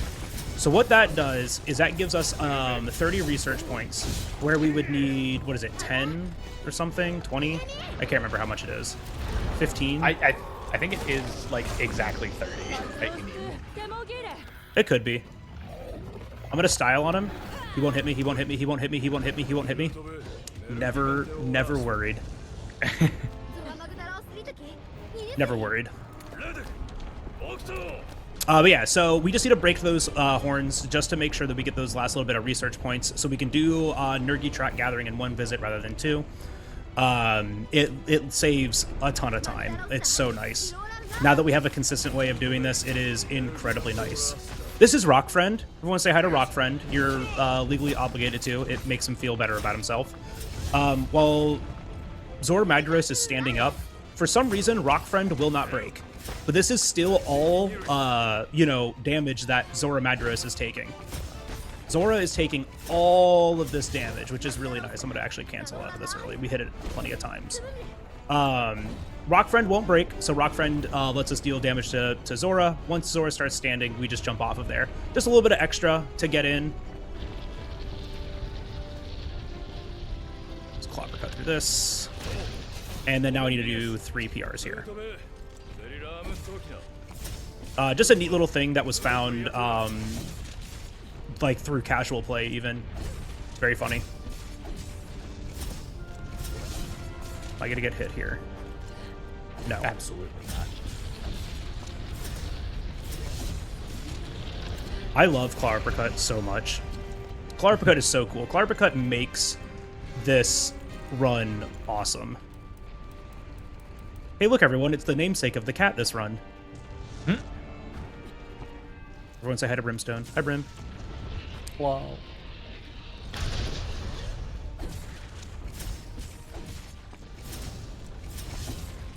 Brim.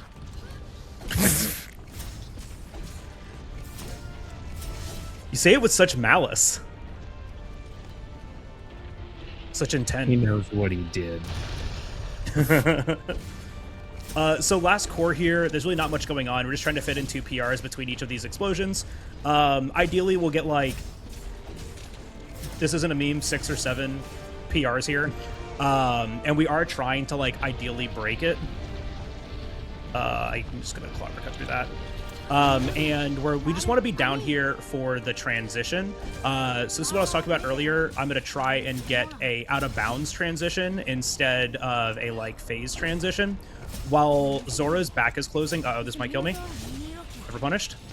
While Zora's back is closing, we actually fall out of like out of bounds before the transition happens. And because we're in phase 2 technically now, it puts us up here instead of like back on his back in a safe zone. Just gets us over to these cannons a little bit quicker so we can shoot this first one faster. And just helps us get that damage into the threshold to end the quest. We are coming up on the end of this right now. We just got to shoot a couple of these cannons. And because SNS is just so incredible at dealing damage, every other weapon has to get an armor piece that makes these cannons do more damage to even stay remotely caught up to what SNS is doing here. It's very funny. So yeah, we are now just kind of waiting for Zora. The last kind of condition for this quest to end is the barrier health has to appear in the like the quest tracker. Once the barrier health is there, we can damage Zora Magdaros enough to, end the quest. We also get to use the coolest tool in the game. 1, 2. So barrier defense is there. We shoot the Dragonator into him. It does like over 2,000 damage. We're going to send it on these last couple of cannons, and I'm going to make sure my inventory and frame rate is good.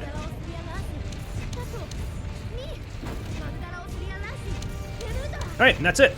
The quest is over. Now we just wait.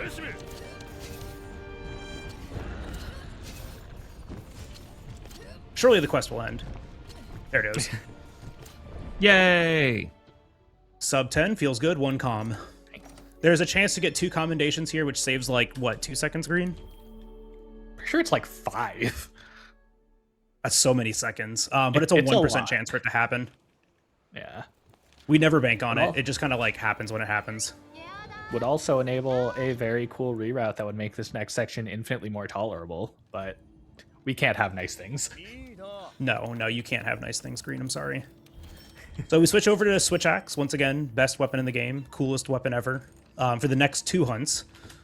We are now in high rank. We should also point that out too. So quests are going to get a little bit harder and a little bit longer. But we have our first high rank quest here, which is high rank Pookie Pookie. And this one kind of goes by pretty quick. It's also in an expedition, and we're just gonna send it. We're gonna try to hit this guy as hard and fast as possible. I have a script for it. It's not consistent, but it works about 80% of the time, and the other 20% of the time it loses about like 10 seconds. So it's consistent enough for me. This also begins track gathering. So if you ever played this game, you remember the track gathering sections. As of the Iceborne DLC, these sections have gotten a lot more tolerable because they've added more tracks to each of the track patterns that can appear, so you can do the gathering a lot faster. Not going to impact us for Rathian too much, but it will be more impactful for the Elder Dragons later. For right now, though, we are just gathering 4 Rathian tracks here and getting this started. I'm just going to pay attention to this. Oh, okay. He somehow saw me. Or no, he just attacked randomly. All right, cool. So this game's awesome. I'm just going to bait out something. Thank you. This works. Yeah, thank you, game. I have to do a double tap here now. I'm going to have no stamina, and I have to run to the other side of the head. Never mind. That angle was awesome. Thank you, Tail. It's because everyone's mean to my boy Pookie Pookie. As they should be. I don't know where. Yeah, I did. Where? Oh, I didn't get enough gauge. All right, we're fine. Get gauge. Thank you. So we're all ad lib now. Because he just did that.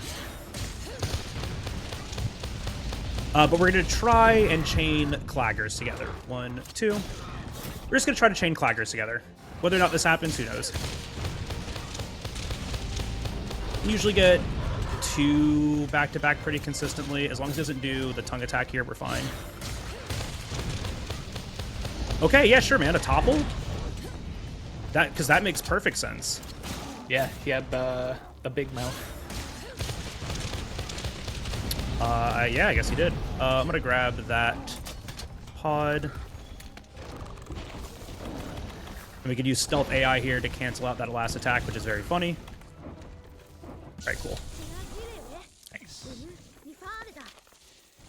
There we go.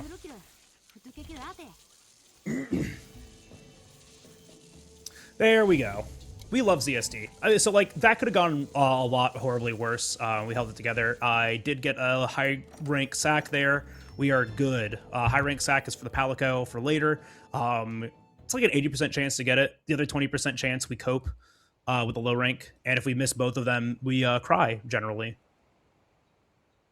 Green, do you want to talk about track gathering? I don't really know what to say here. Oh boy.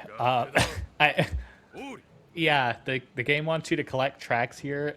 This one I kind of get why they did it, because they're like, hey, you're in high rank now. You should grind up armor. You'll get research progress for doing that. So this one makes sense. We don't need to do that. We're just gonna walk around and collect all the tracks. The later track gathering, I have no clue why it's there, but you know. Yeah. Good game design. Suspense. Yeah. But so for each monster that has tracks, there are 3 different patterns they can spawn in. We have modded it so the fastest pattern spawns because we got sick of losing 2 minutes to RNG 2 hours into the run. Yeah, definitely helps make this game feel a little bit more competitive rather than making it just feel, you know, oh, you held your pace and then got lucky and I didn't, right? Yeah.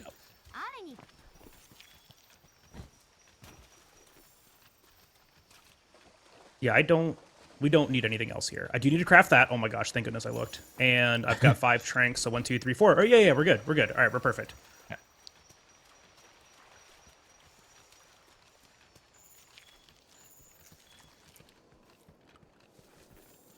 There's really not much to talk about here, though. Do you guys like the Wildspire Waste? We're going to come here twice.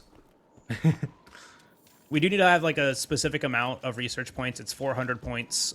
So we do 2 sets of gathering. If I remember what I'm doing. There we go. And, you know, I mean, we just try to, like, get through this section as fast as possible. It is kind of like a last chance to, like... Because, you know, we were talking about it earlier, there's a ton of resources in the Wildspire Waste. So if there is something that we're missing, now's a really good time to, like, get the backup for, you know, the last capture that we have to do. Or, you know, if we're, like, missing a Might Seed for some reason, we can just go and grab it there. It's a good moment for backups for the last leg of the run. So a quick little conversation here. This was a neat little reroute from Green. And we could just go... yeah, go right back into the quest. Yep, because we are halfway through our gathering now, so we've unlocked the next quest, but we can still make progress towards the investigation.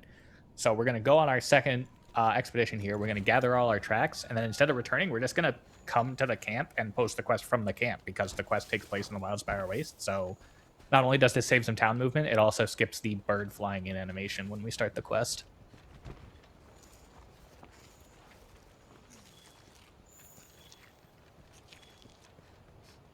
A lot of counting in this game, though. You got to know how to count to speedrun, unfortunately. Yeah. It's so tragic. I can only count to 4. And that's helpful here. If you can only count to 4, you can speedrun this game. You just got to count to 4 a lot. 15 has me trained to only count to 4s and 5s.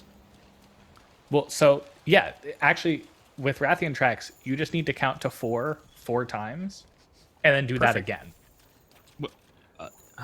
No, wait, no, you don't. Never mind. It's 18 points, not 16. So I count for 4 times and then count to 2. Ooh, that's deal breaker. That's just a lot. Yeah, that's just a lot. I get it. I get it. More. Handler. Why are you over Yeah, there? no, she's really far away. Why are you over there? Yeah, she's got 3 different locations that she can spawn here. This is the bad one. Wait, no, it was It's 16. I was right. Yeah, you were right. But one of them is like it counts for 2, right? Ooh, yeah.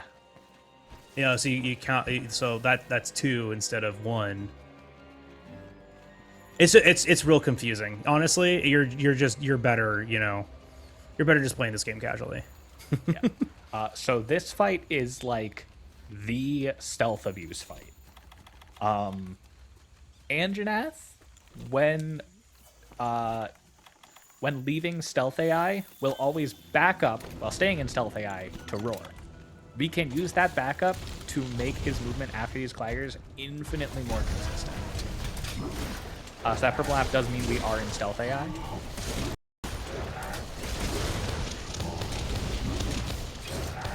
So we get our amp state with switch axe here, start our ZSD.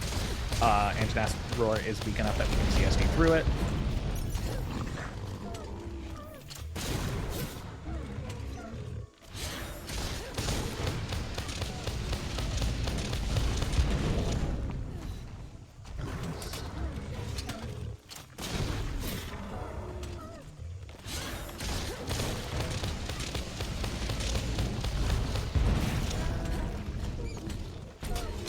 Flash here to get him to stagger back. Let us get our last ZSD in.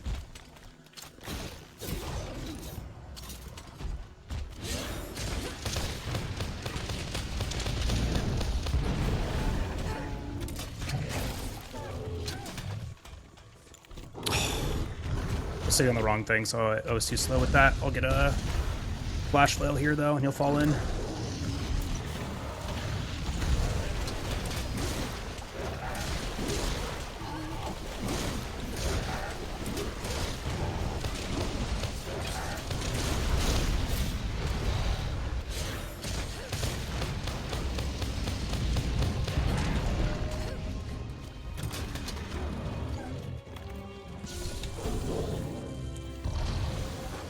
All right.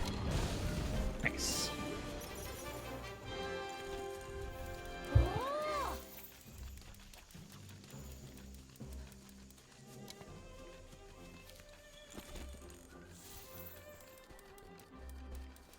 Yep. All right, we're good on everything. Yeah. So that's we're a-okay. This game, like our route currently doesn't have a lot of like backups. So when we make a mistake, we got to be like really, really certain that either we know where a backup is or we don't need a backup, right? So I am good on all of my materials. We're a-okay. It's been a pretty good run. Been pretty decent going into the last monster fight, like with the last standard monster fight before going into master rank, or excuse me, not master rank, Elder Dragons. So we'll see how that goes. Green, do you want to talk about Rathian? Yes. This fight is very interesting. This fight's we do cool. a lot. Yeah, it's very cool. First off, we are going out of our way to switch to S&S here. Despite how long this menuing takes, it is still faster than using Switch X. This fight is also unique because we just start the quest directly in front of the monster. So that makes it a lot more enjoyable to practice, at least. Mm-hmm. Yeah, everything in this fight is basically we want to get it away from the bad things. Starting out with dodging the roar. It's fine though. Putting on Gilly for stealth, grabbing this rock so that we can lure it down into this hallway away from the Gadulakas up there. They can status it, which can mess us up, and they can also status us, which really messes us up. Going for a wallbang here, making sure to keep stealth AI. Game forces us to take the Gilly off here. We grab this Bright Moss, clutch onto the head, weapon attack for a half tenderize. Then the monster is not going to enrage after this, so we can actually get another wallbang. We're going to use the Hyper Armor from Galapagos to go through the roar, get a half tenderize on the head, and go for a second wallbang. Now we're going to intentionally do our PR here too early because we don't want a stagger here. We can't actually get a stagger while it's toppled, and this gives us a fresh threshold. Dodging the roar to start a slide, grabbing the bomb on the way down. Now we're luring it off this ledge because it is enraged. It'll follow us anywhere. That gets it away from up top because a Legiana is going to come down, and that would mess with us even more. And it gives us this topple where we can fit another PR in. Good Clagger. Similar to Paluma, we'll grab the Clagger to let us get down a Pitfall Trap. Then we can fit 3 PRs in here, 2 during the actual trap, and then 1 as it's getting out because it's going to do a head flail to recover from that flash.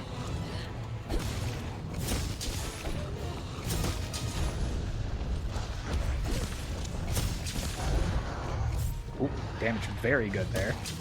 Going for a KO here.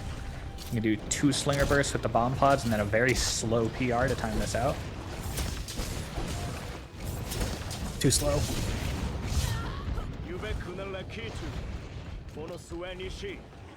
Damn it. Now we get to deal with annoying Rathian AI. Alright, there we go. Just taking this slow. I just want that Clagger because it makes sure that I have the damage to do this.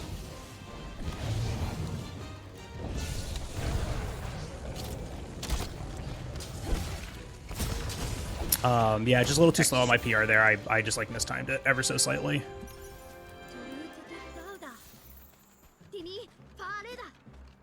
But everything else was pretty textbook there. The damage in the trap was really good to get that Clagger that early. If you get something early, it means your damage was good, right? So the nice thing is that if that happens, I know that like I'm on top of my damage, I can stay aggressive, and I have like a couple of other backups just in case I need something else. Make sure we take here. Pink Rathian is another upgrade point for us, so make sure that we have those. And now begins Elders. So Kios, did you want to I don't know, ask me any other questions? Because like we've got some time. We're gonna be running around in circles here for a bit. Oh no, he's gone. Oh no. R.I.P. Kios. Now this section is pretty straightforward. All we're doing is running around each of these areas and gathering the tracks again. I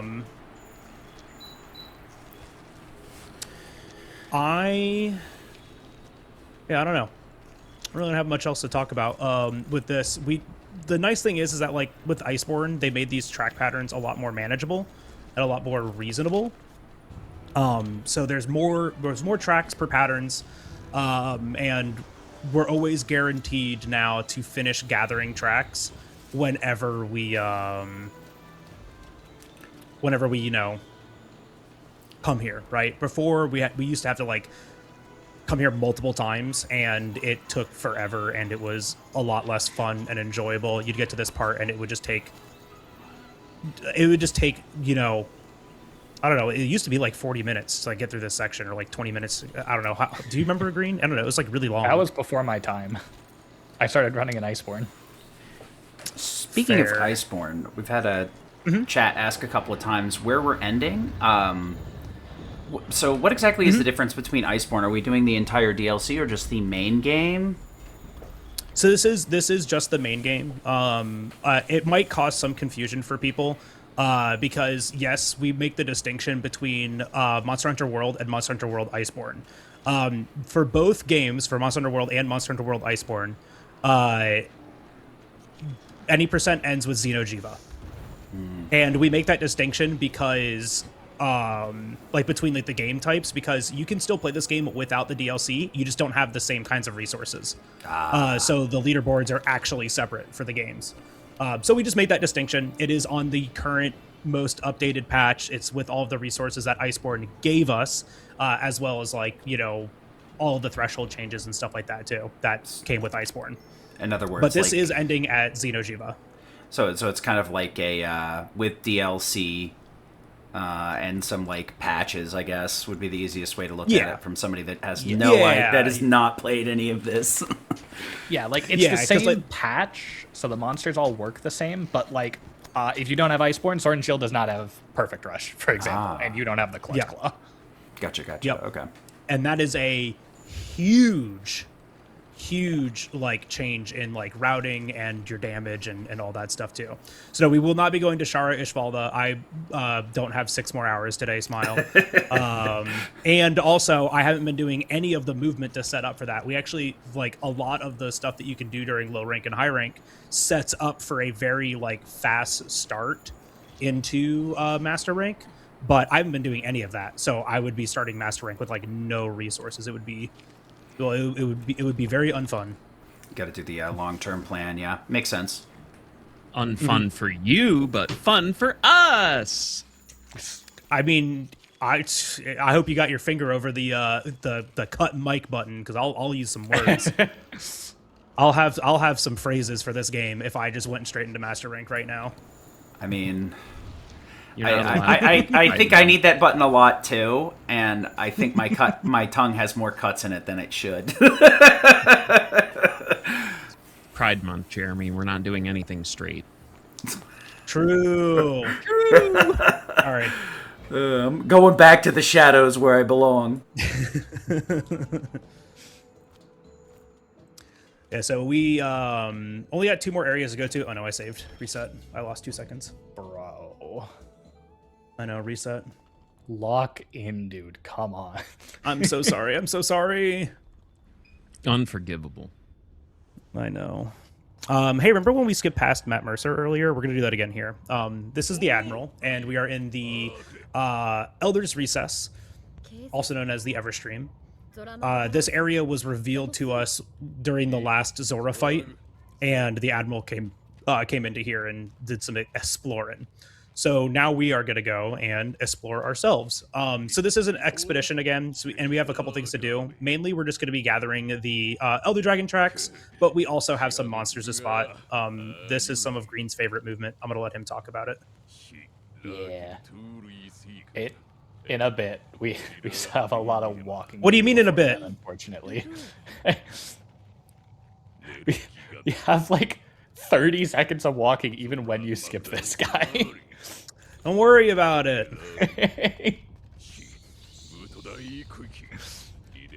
But yeah, the whole idea of this is we need to site 3 monsters and we need to gather Nergigante tracks at each of their locations. This is actually, even without mods, this is the only part of track gathering that is not RNG. This is the same every time. Mm-hmm.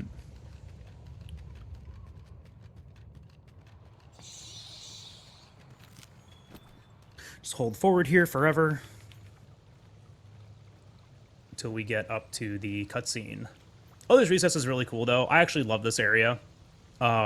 It's definitely an area designed with Monster Hunter combat in mind, and I really appreciate that about it.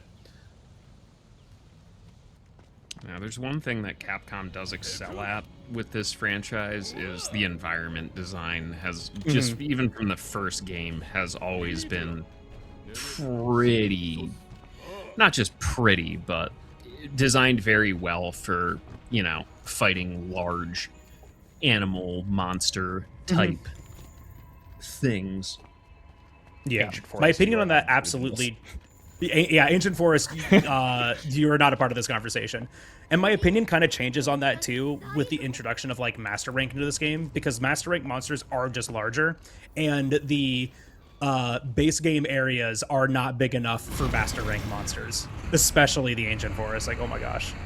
Yeah. So that Uragan there, actually, we spawn in right on the edge of where his roar will hit us. So as long as you just move backwards at all, you don't even need to worry about dodging it. It's great. And now this is my favorite part. We grab this first spike, and that second spike's kind of far away, so we're going to dodge into this cutscene trigger, which will warp us right to the other spike. We'll gilly so Dodo won't bother us. There is an alternative strategy here too that loses like a second, but it's funnier. And it's you drop that rock on him instead of gillying. I had to do it. Yeah. Poor guy. Any Dota Gamma fans out there? Not anymore. They just left. Yeah. Can't believe. Yeah, that's entirely optional, by the way. I did not have to do that. I chose to do that.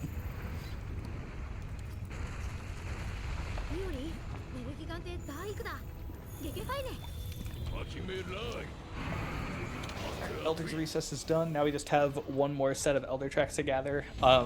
We do them in this order just because it saves some time on town routing and waiting for the map to fill in.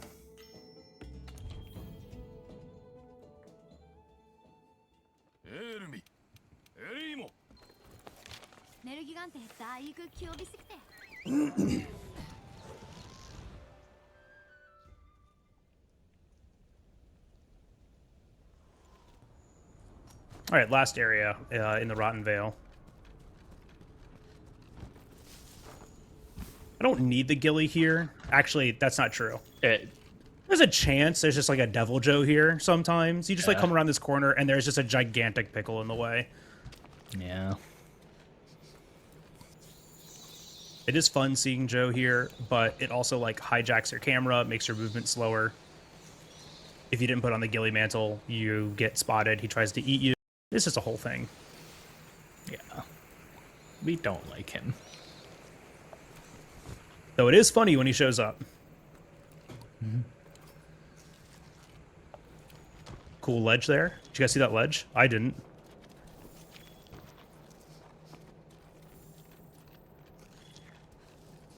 All right, last footprint, 2 more rotten flesh tracks, and then we are good. We can start our Elder's Gauntlet. So we also do this like in this order, not only because it's like fast.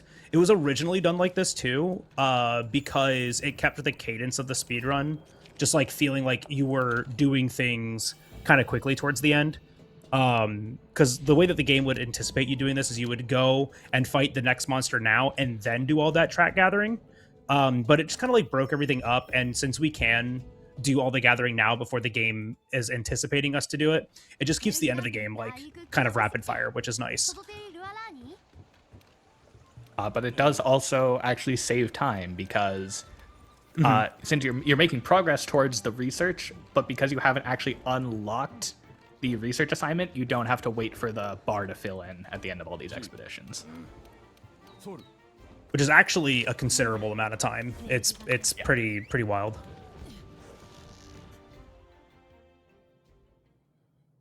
All right, so last little bit of base movement here. We're going to upgrade our weapon again, and then we're going to give the cat a stick. All right, you're good to go. So for the remainder of the fights, we're going to be aiming for full locks, with one exception. But the idea is, as long as the monster's not moving, we're happy. We're going to try to keep the monsters not moving. Each of these monsters have a different mechanic to them, and we'll try our best to explain them. The first up is Nergigante. If you've ever fought Nergigante, you probably experienced this before too, where fighting him, the longer you fight him, the stronger he gets. He has a mechanic that is spike growth. Different parts of his bodies can grow spikes, and then he can use those spikes to attack. Spike growth has three states: no spikes, white spikes, and black spikes. We only want white spikes. Not only does it make the hit zone value of that zone better, it also gives us a way to topple him.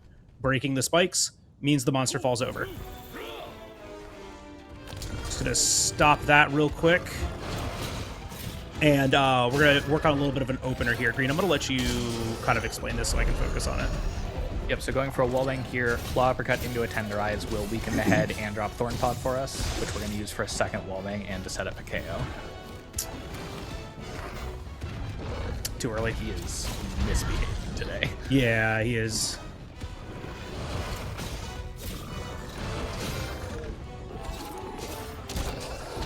Oh, we are good now. I can't hit it.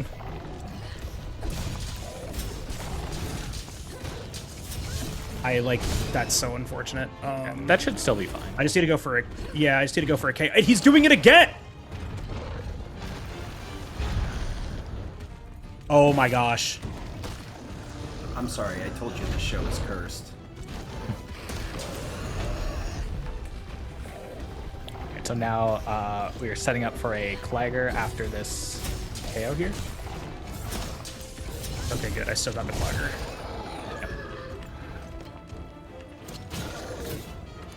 Now we're just gonna try and get a finisher on the head. I got so lucky. Thank you, Divine Blessing. Oh! It's fine. Everything's fine. Yeah, this is what I've come to expect from this show. Every time. Right. So Nergi is enraged, so he'll follow us down here now. We are gonna drop these rocks on him to get a topple. Intentionally over damage the spikes here, just... I don't need to, I already broke the horn.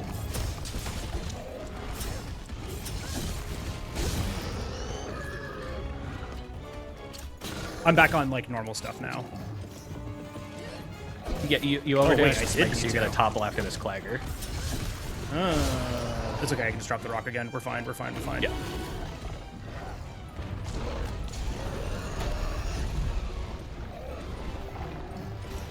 And now we're just going to be chaining spike topples and Claggers.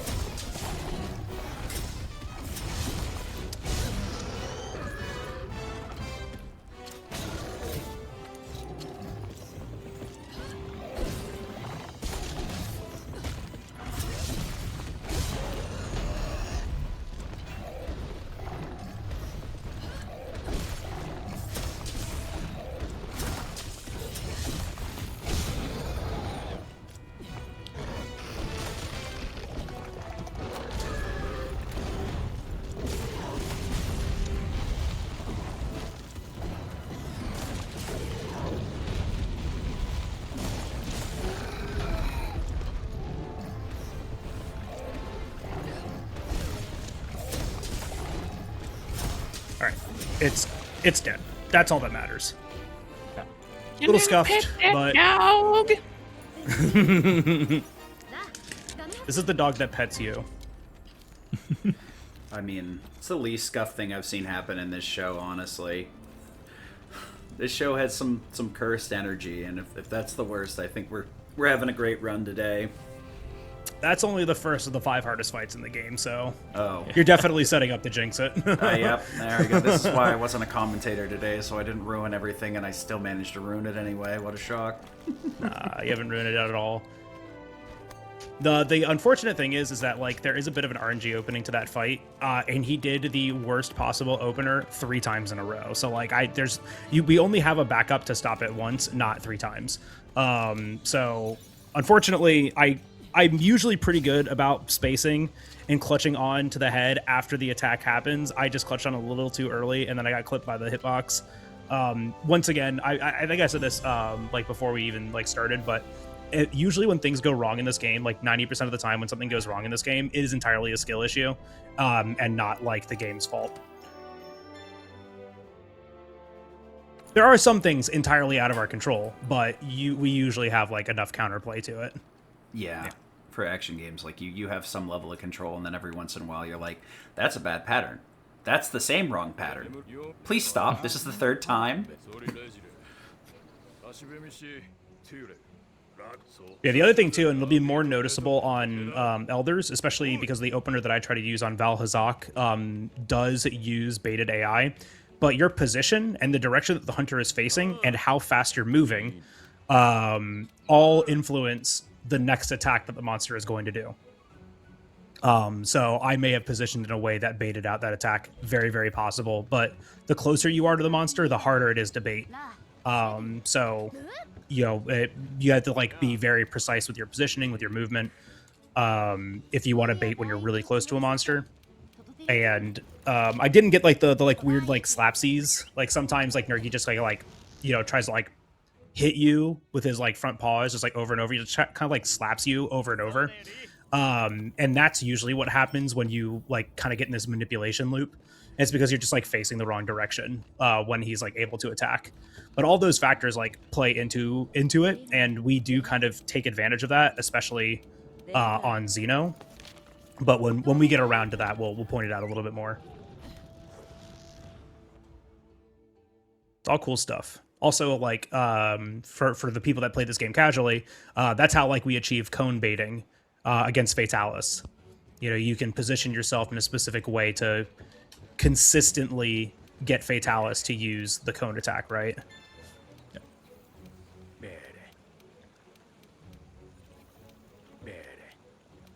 All right. So this is the time that the game thought we were going to go and do all of that gathering, like the track gathering for all the other monsters. Well, we've already done it, so we just instantly finish it. And then intentionally not talking to the NPC to unlock the Teos request now. We're going to do that later.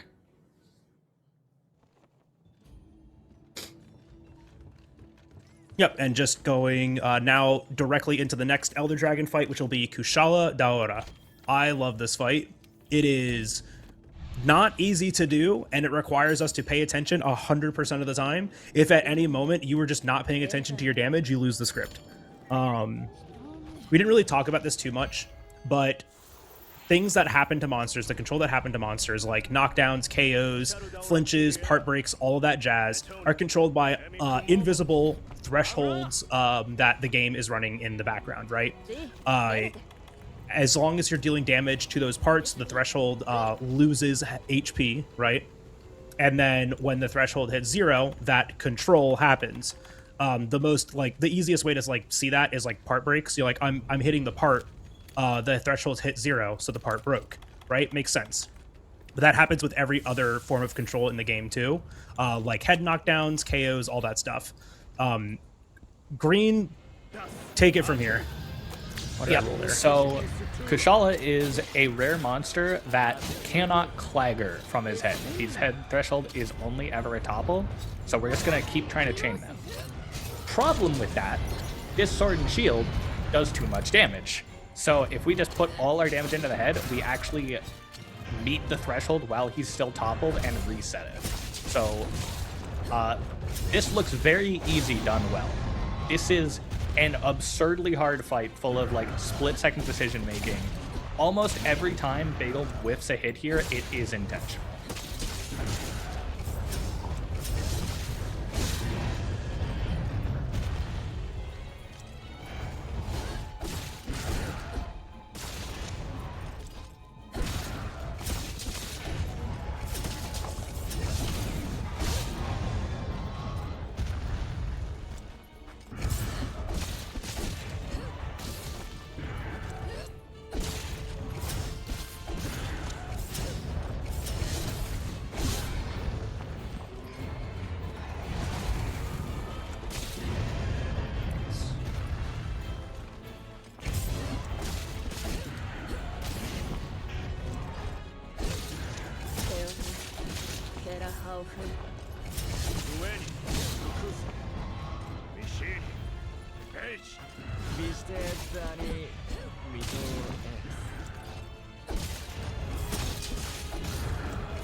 Huge.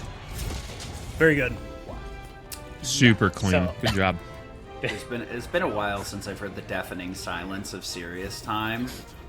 And I remembered why it's there now. This fight is that so one's that one's very, very important just to lock it in. Every blast proc, every burst of damage from the crystals on the ground changes the amount of damage that you have to do during that. The speed in which you complete a perfect rush also changes its damage, right? You can do it timed perfectly, which deals more damage, or you can time it late or early, which deals less damage. And then that timing also plays into when you can land your finisher. There are so many variables that you have to juggle during that fight that if you aren't paying attention, you're going to mess it up.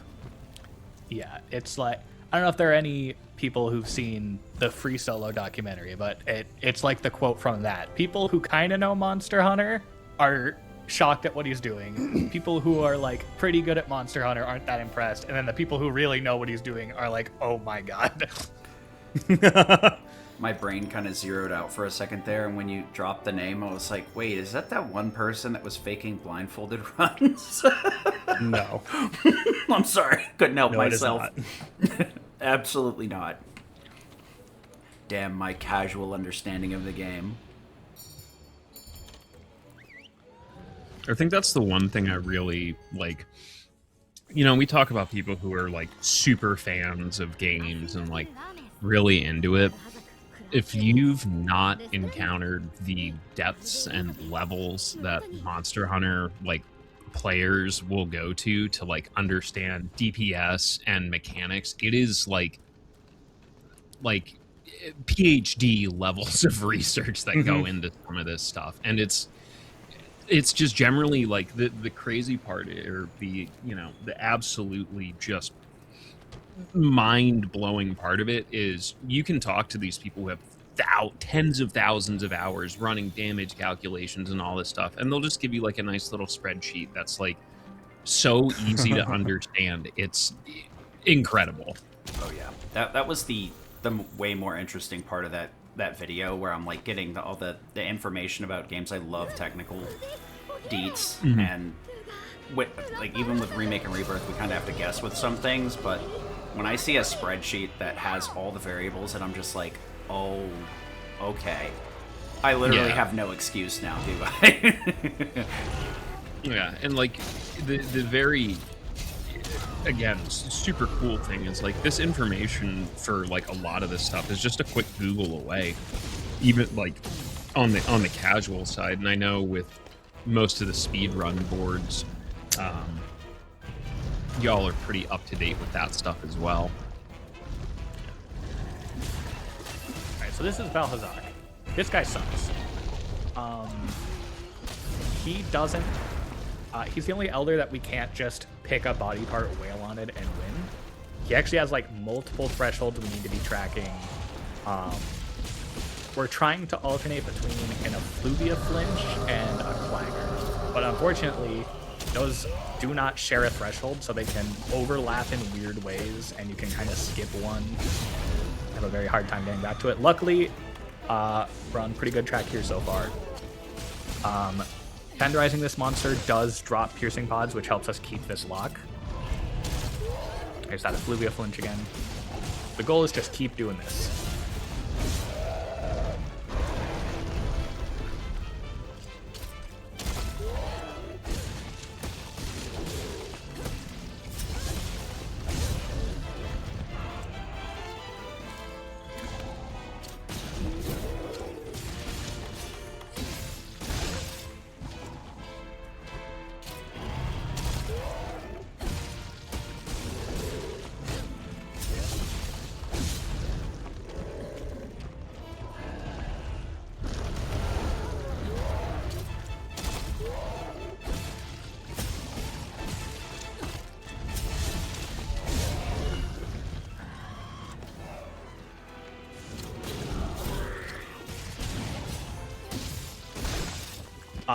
Dropping down to blue sharpness here, normally not a great thing because it does reduce your damage. Actually pretty good here because it means we don't have to worry about over damaging the chest anymore, so we don't ever have to rush a PR and lose some damage.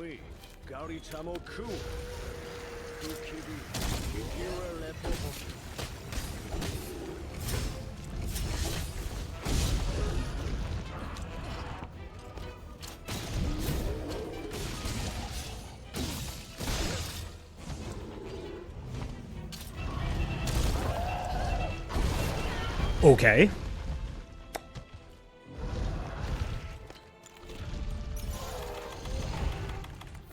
That was rude.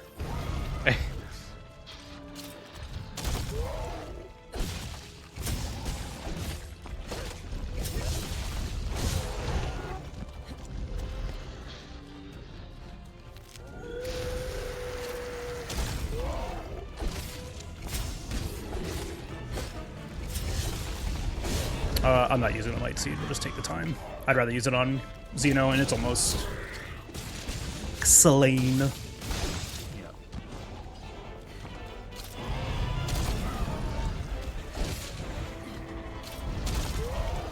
Yep, there it is.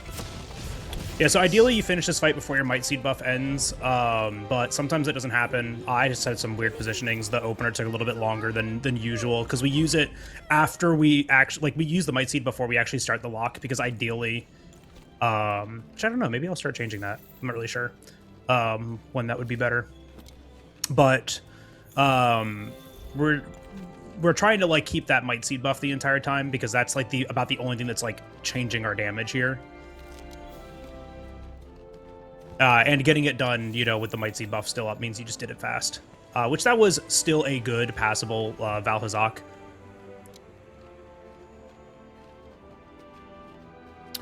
2 fights left.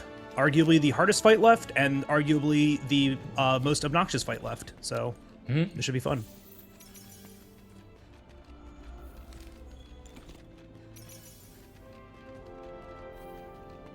I didn't make the honey.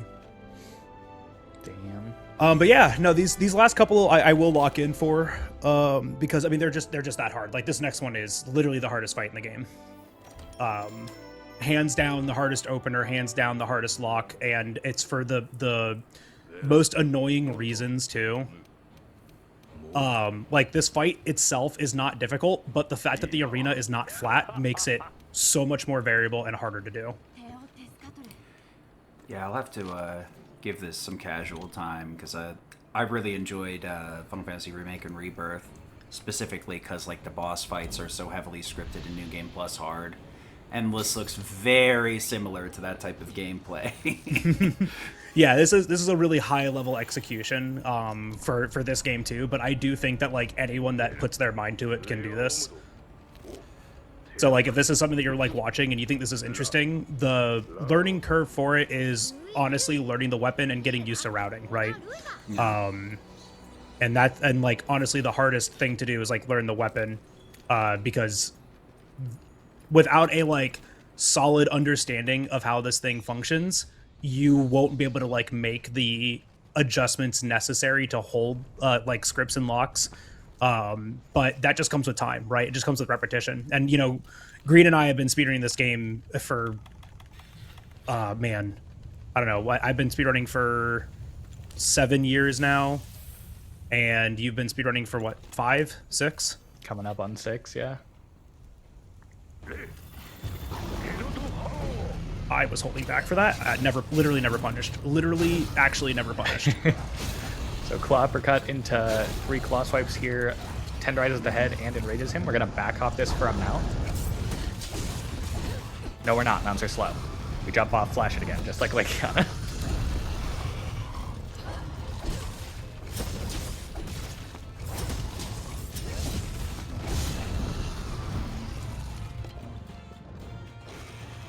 And trying to time it out so that he's gonna flash flail after he comes out of this clagger.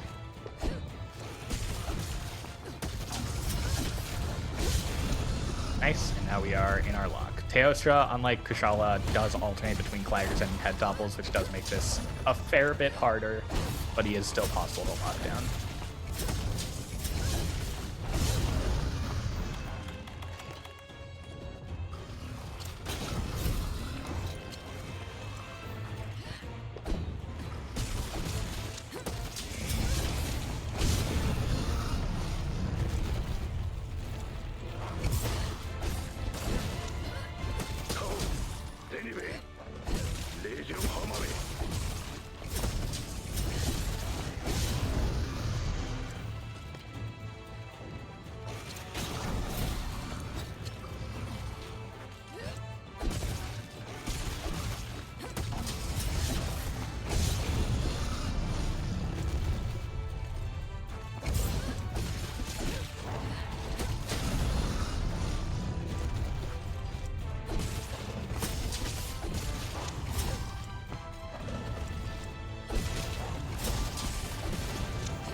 Very good. Right. Full lock Teo. That is not easy to do. But we had him in a really good position. He moved off of that kind of like raised like floor. Like you can see like all this area, the floor is bumpy. And the monster sees that, and our like height that we drop after a clagger changes every single time because of that. So we have to like kind of feel out animations and stuff. It's real rough. So your timing for your PRs changes sometimes, like when you start your backup changes. Because I don't know, have I done one this run? The same input to do a back hop from Sheath is the same input to do what's called a guard slash. It's just a couple of frames different, right? Like we're just doing things a little bit differently. So if you buffer a shield into a slash, you do that, the guard slash. Every single time we back hop, there's a chance that that can happen.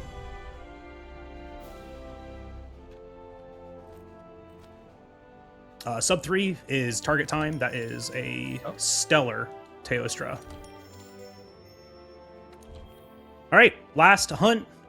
The last quest, Xeno Jiva. This is the culmination of the entire story here in the new world. Pretty much, Xeno is a gigantic bomb. If it does what it wants to do, it'll blow up the whole new world or something. This game's story is... it's there. It sure is there. So we just got one hunt left, and that is Xenojiva. We've got all the materials that we need to do it, and to do it fast, and we're just going to go in and send it and try to be quick. This fight is 2 phases. First phase, we're just going to be trying to lock him down as fast as possible and set up a threshold to start phase 2. Those are the kind of like the goals of first phase. I'll let Green talk about it a little bit here while I get set up, but yeah, just enjoy this. This is a cool fight when done well. Yeah. Or it's hilarious when done poorly.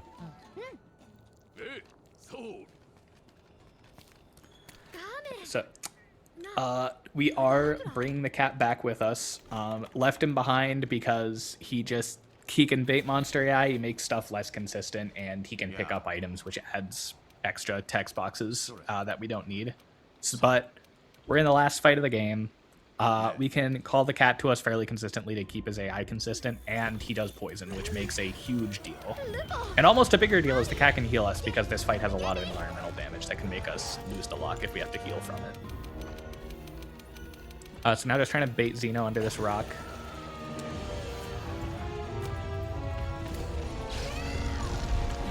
And a claw uppercut into a tenderize on the arm.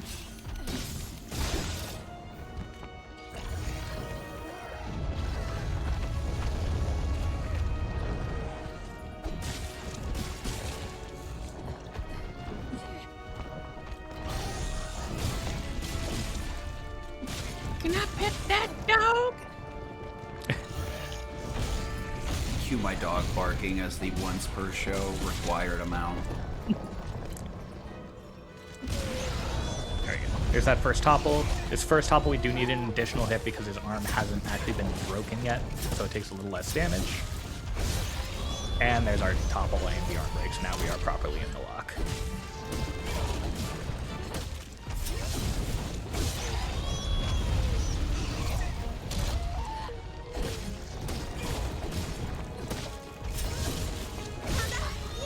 That voice line from the handler tells us phase 1 is getting close to ending, so we're actually going to intentionally whip here to put the arm about a hit away from a topple.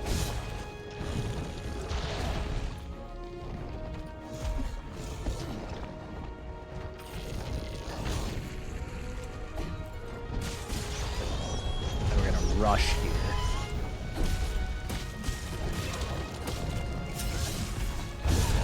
You saw the minimap was white when that last hit of PR went through. The arm's threshold was actually locked there. It could not go below 1 HP. So that arm is now 1 hit away from being toppled.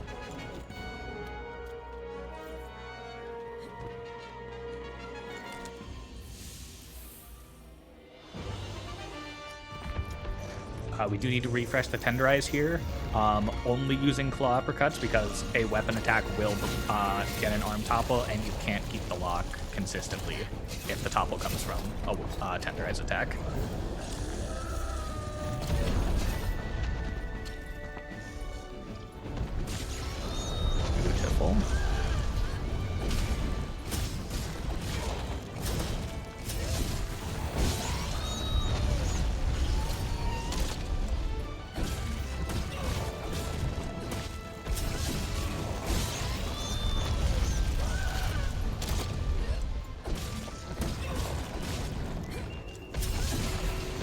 Now, rare opportunity, we only get about once or twice per hunt. It is unenraged, so we can actually do a timed PR here because the topple is going to last longer.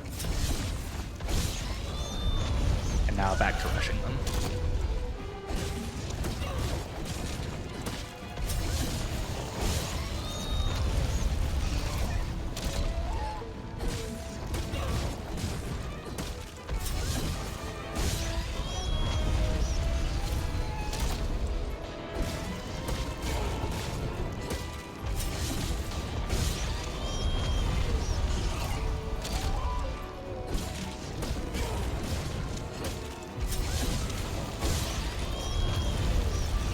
Time should be coming up in 3 or 4 PRs here.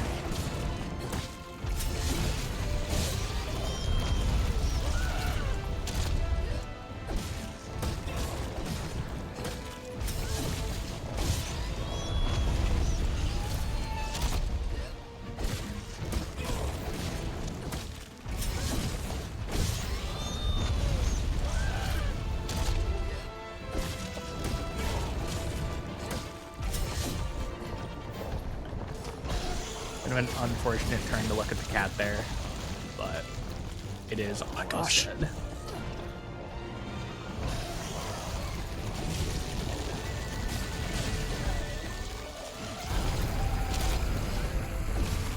There it is, time.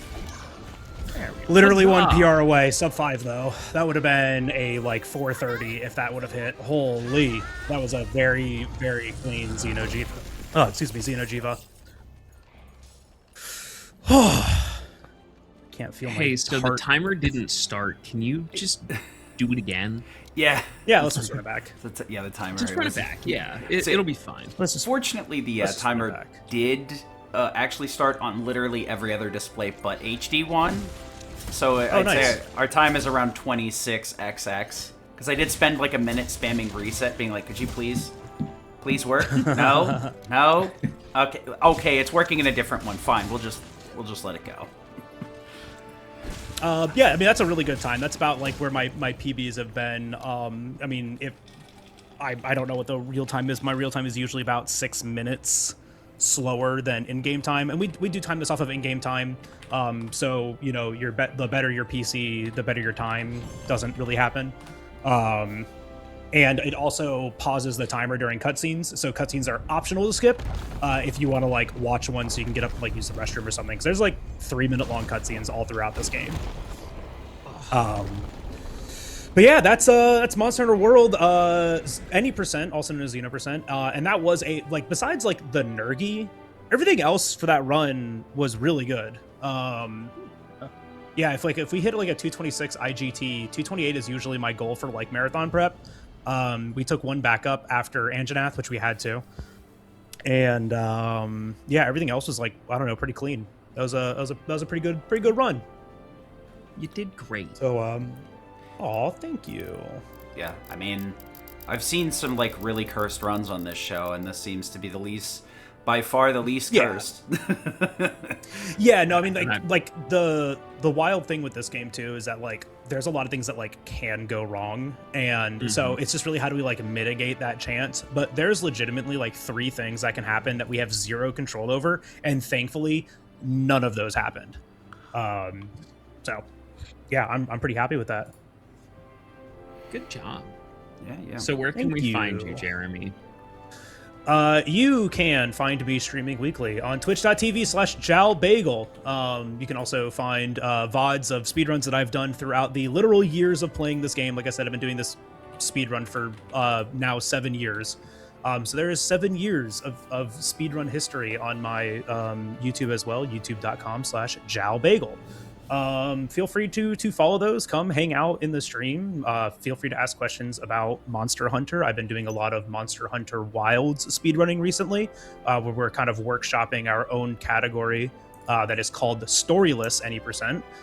So if that sounds interesting to you, make sure you guys come by and check it out.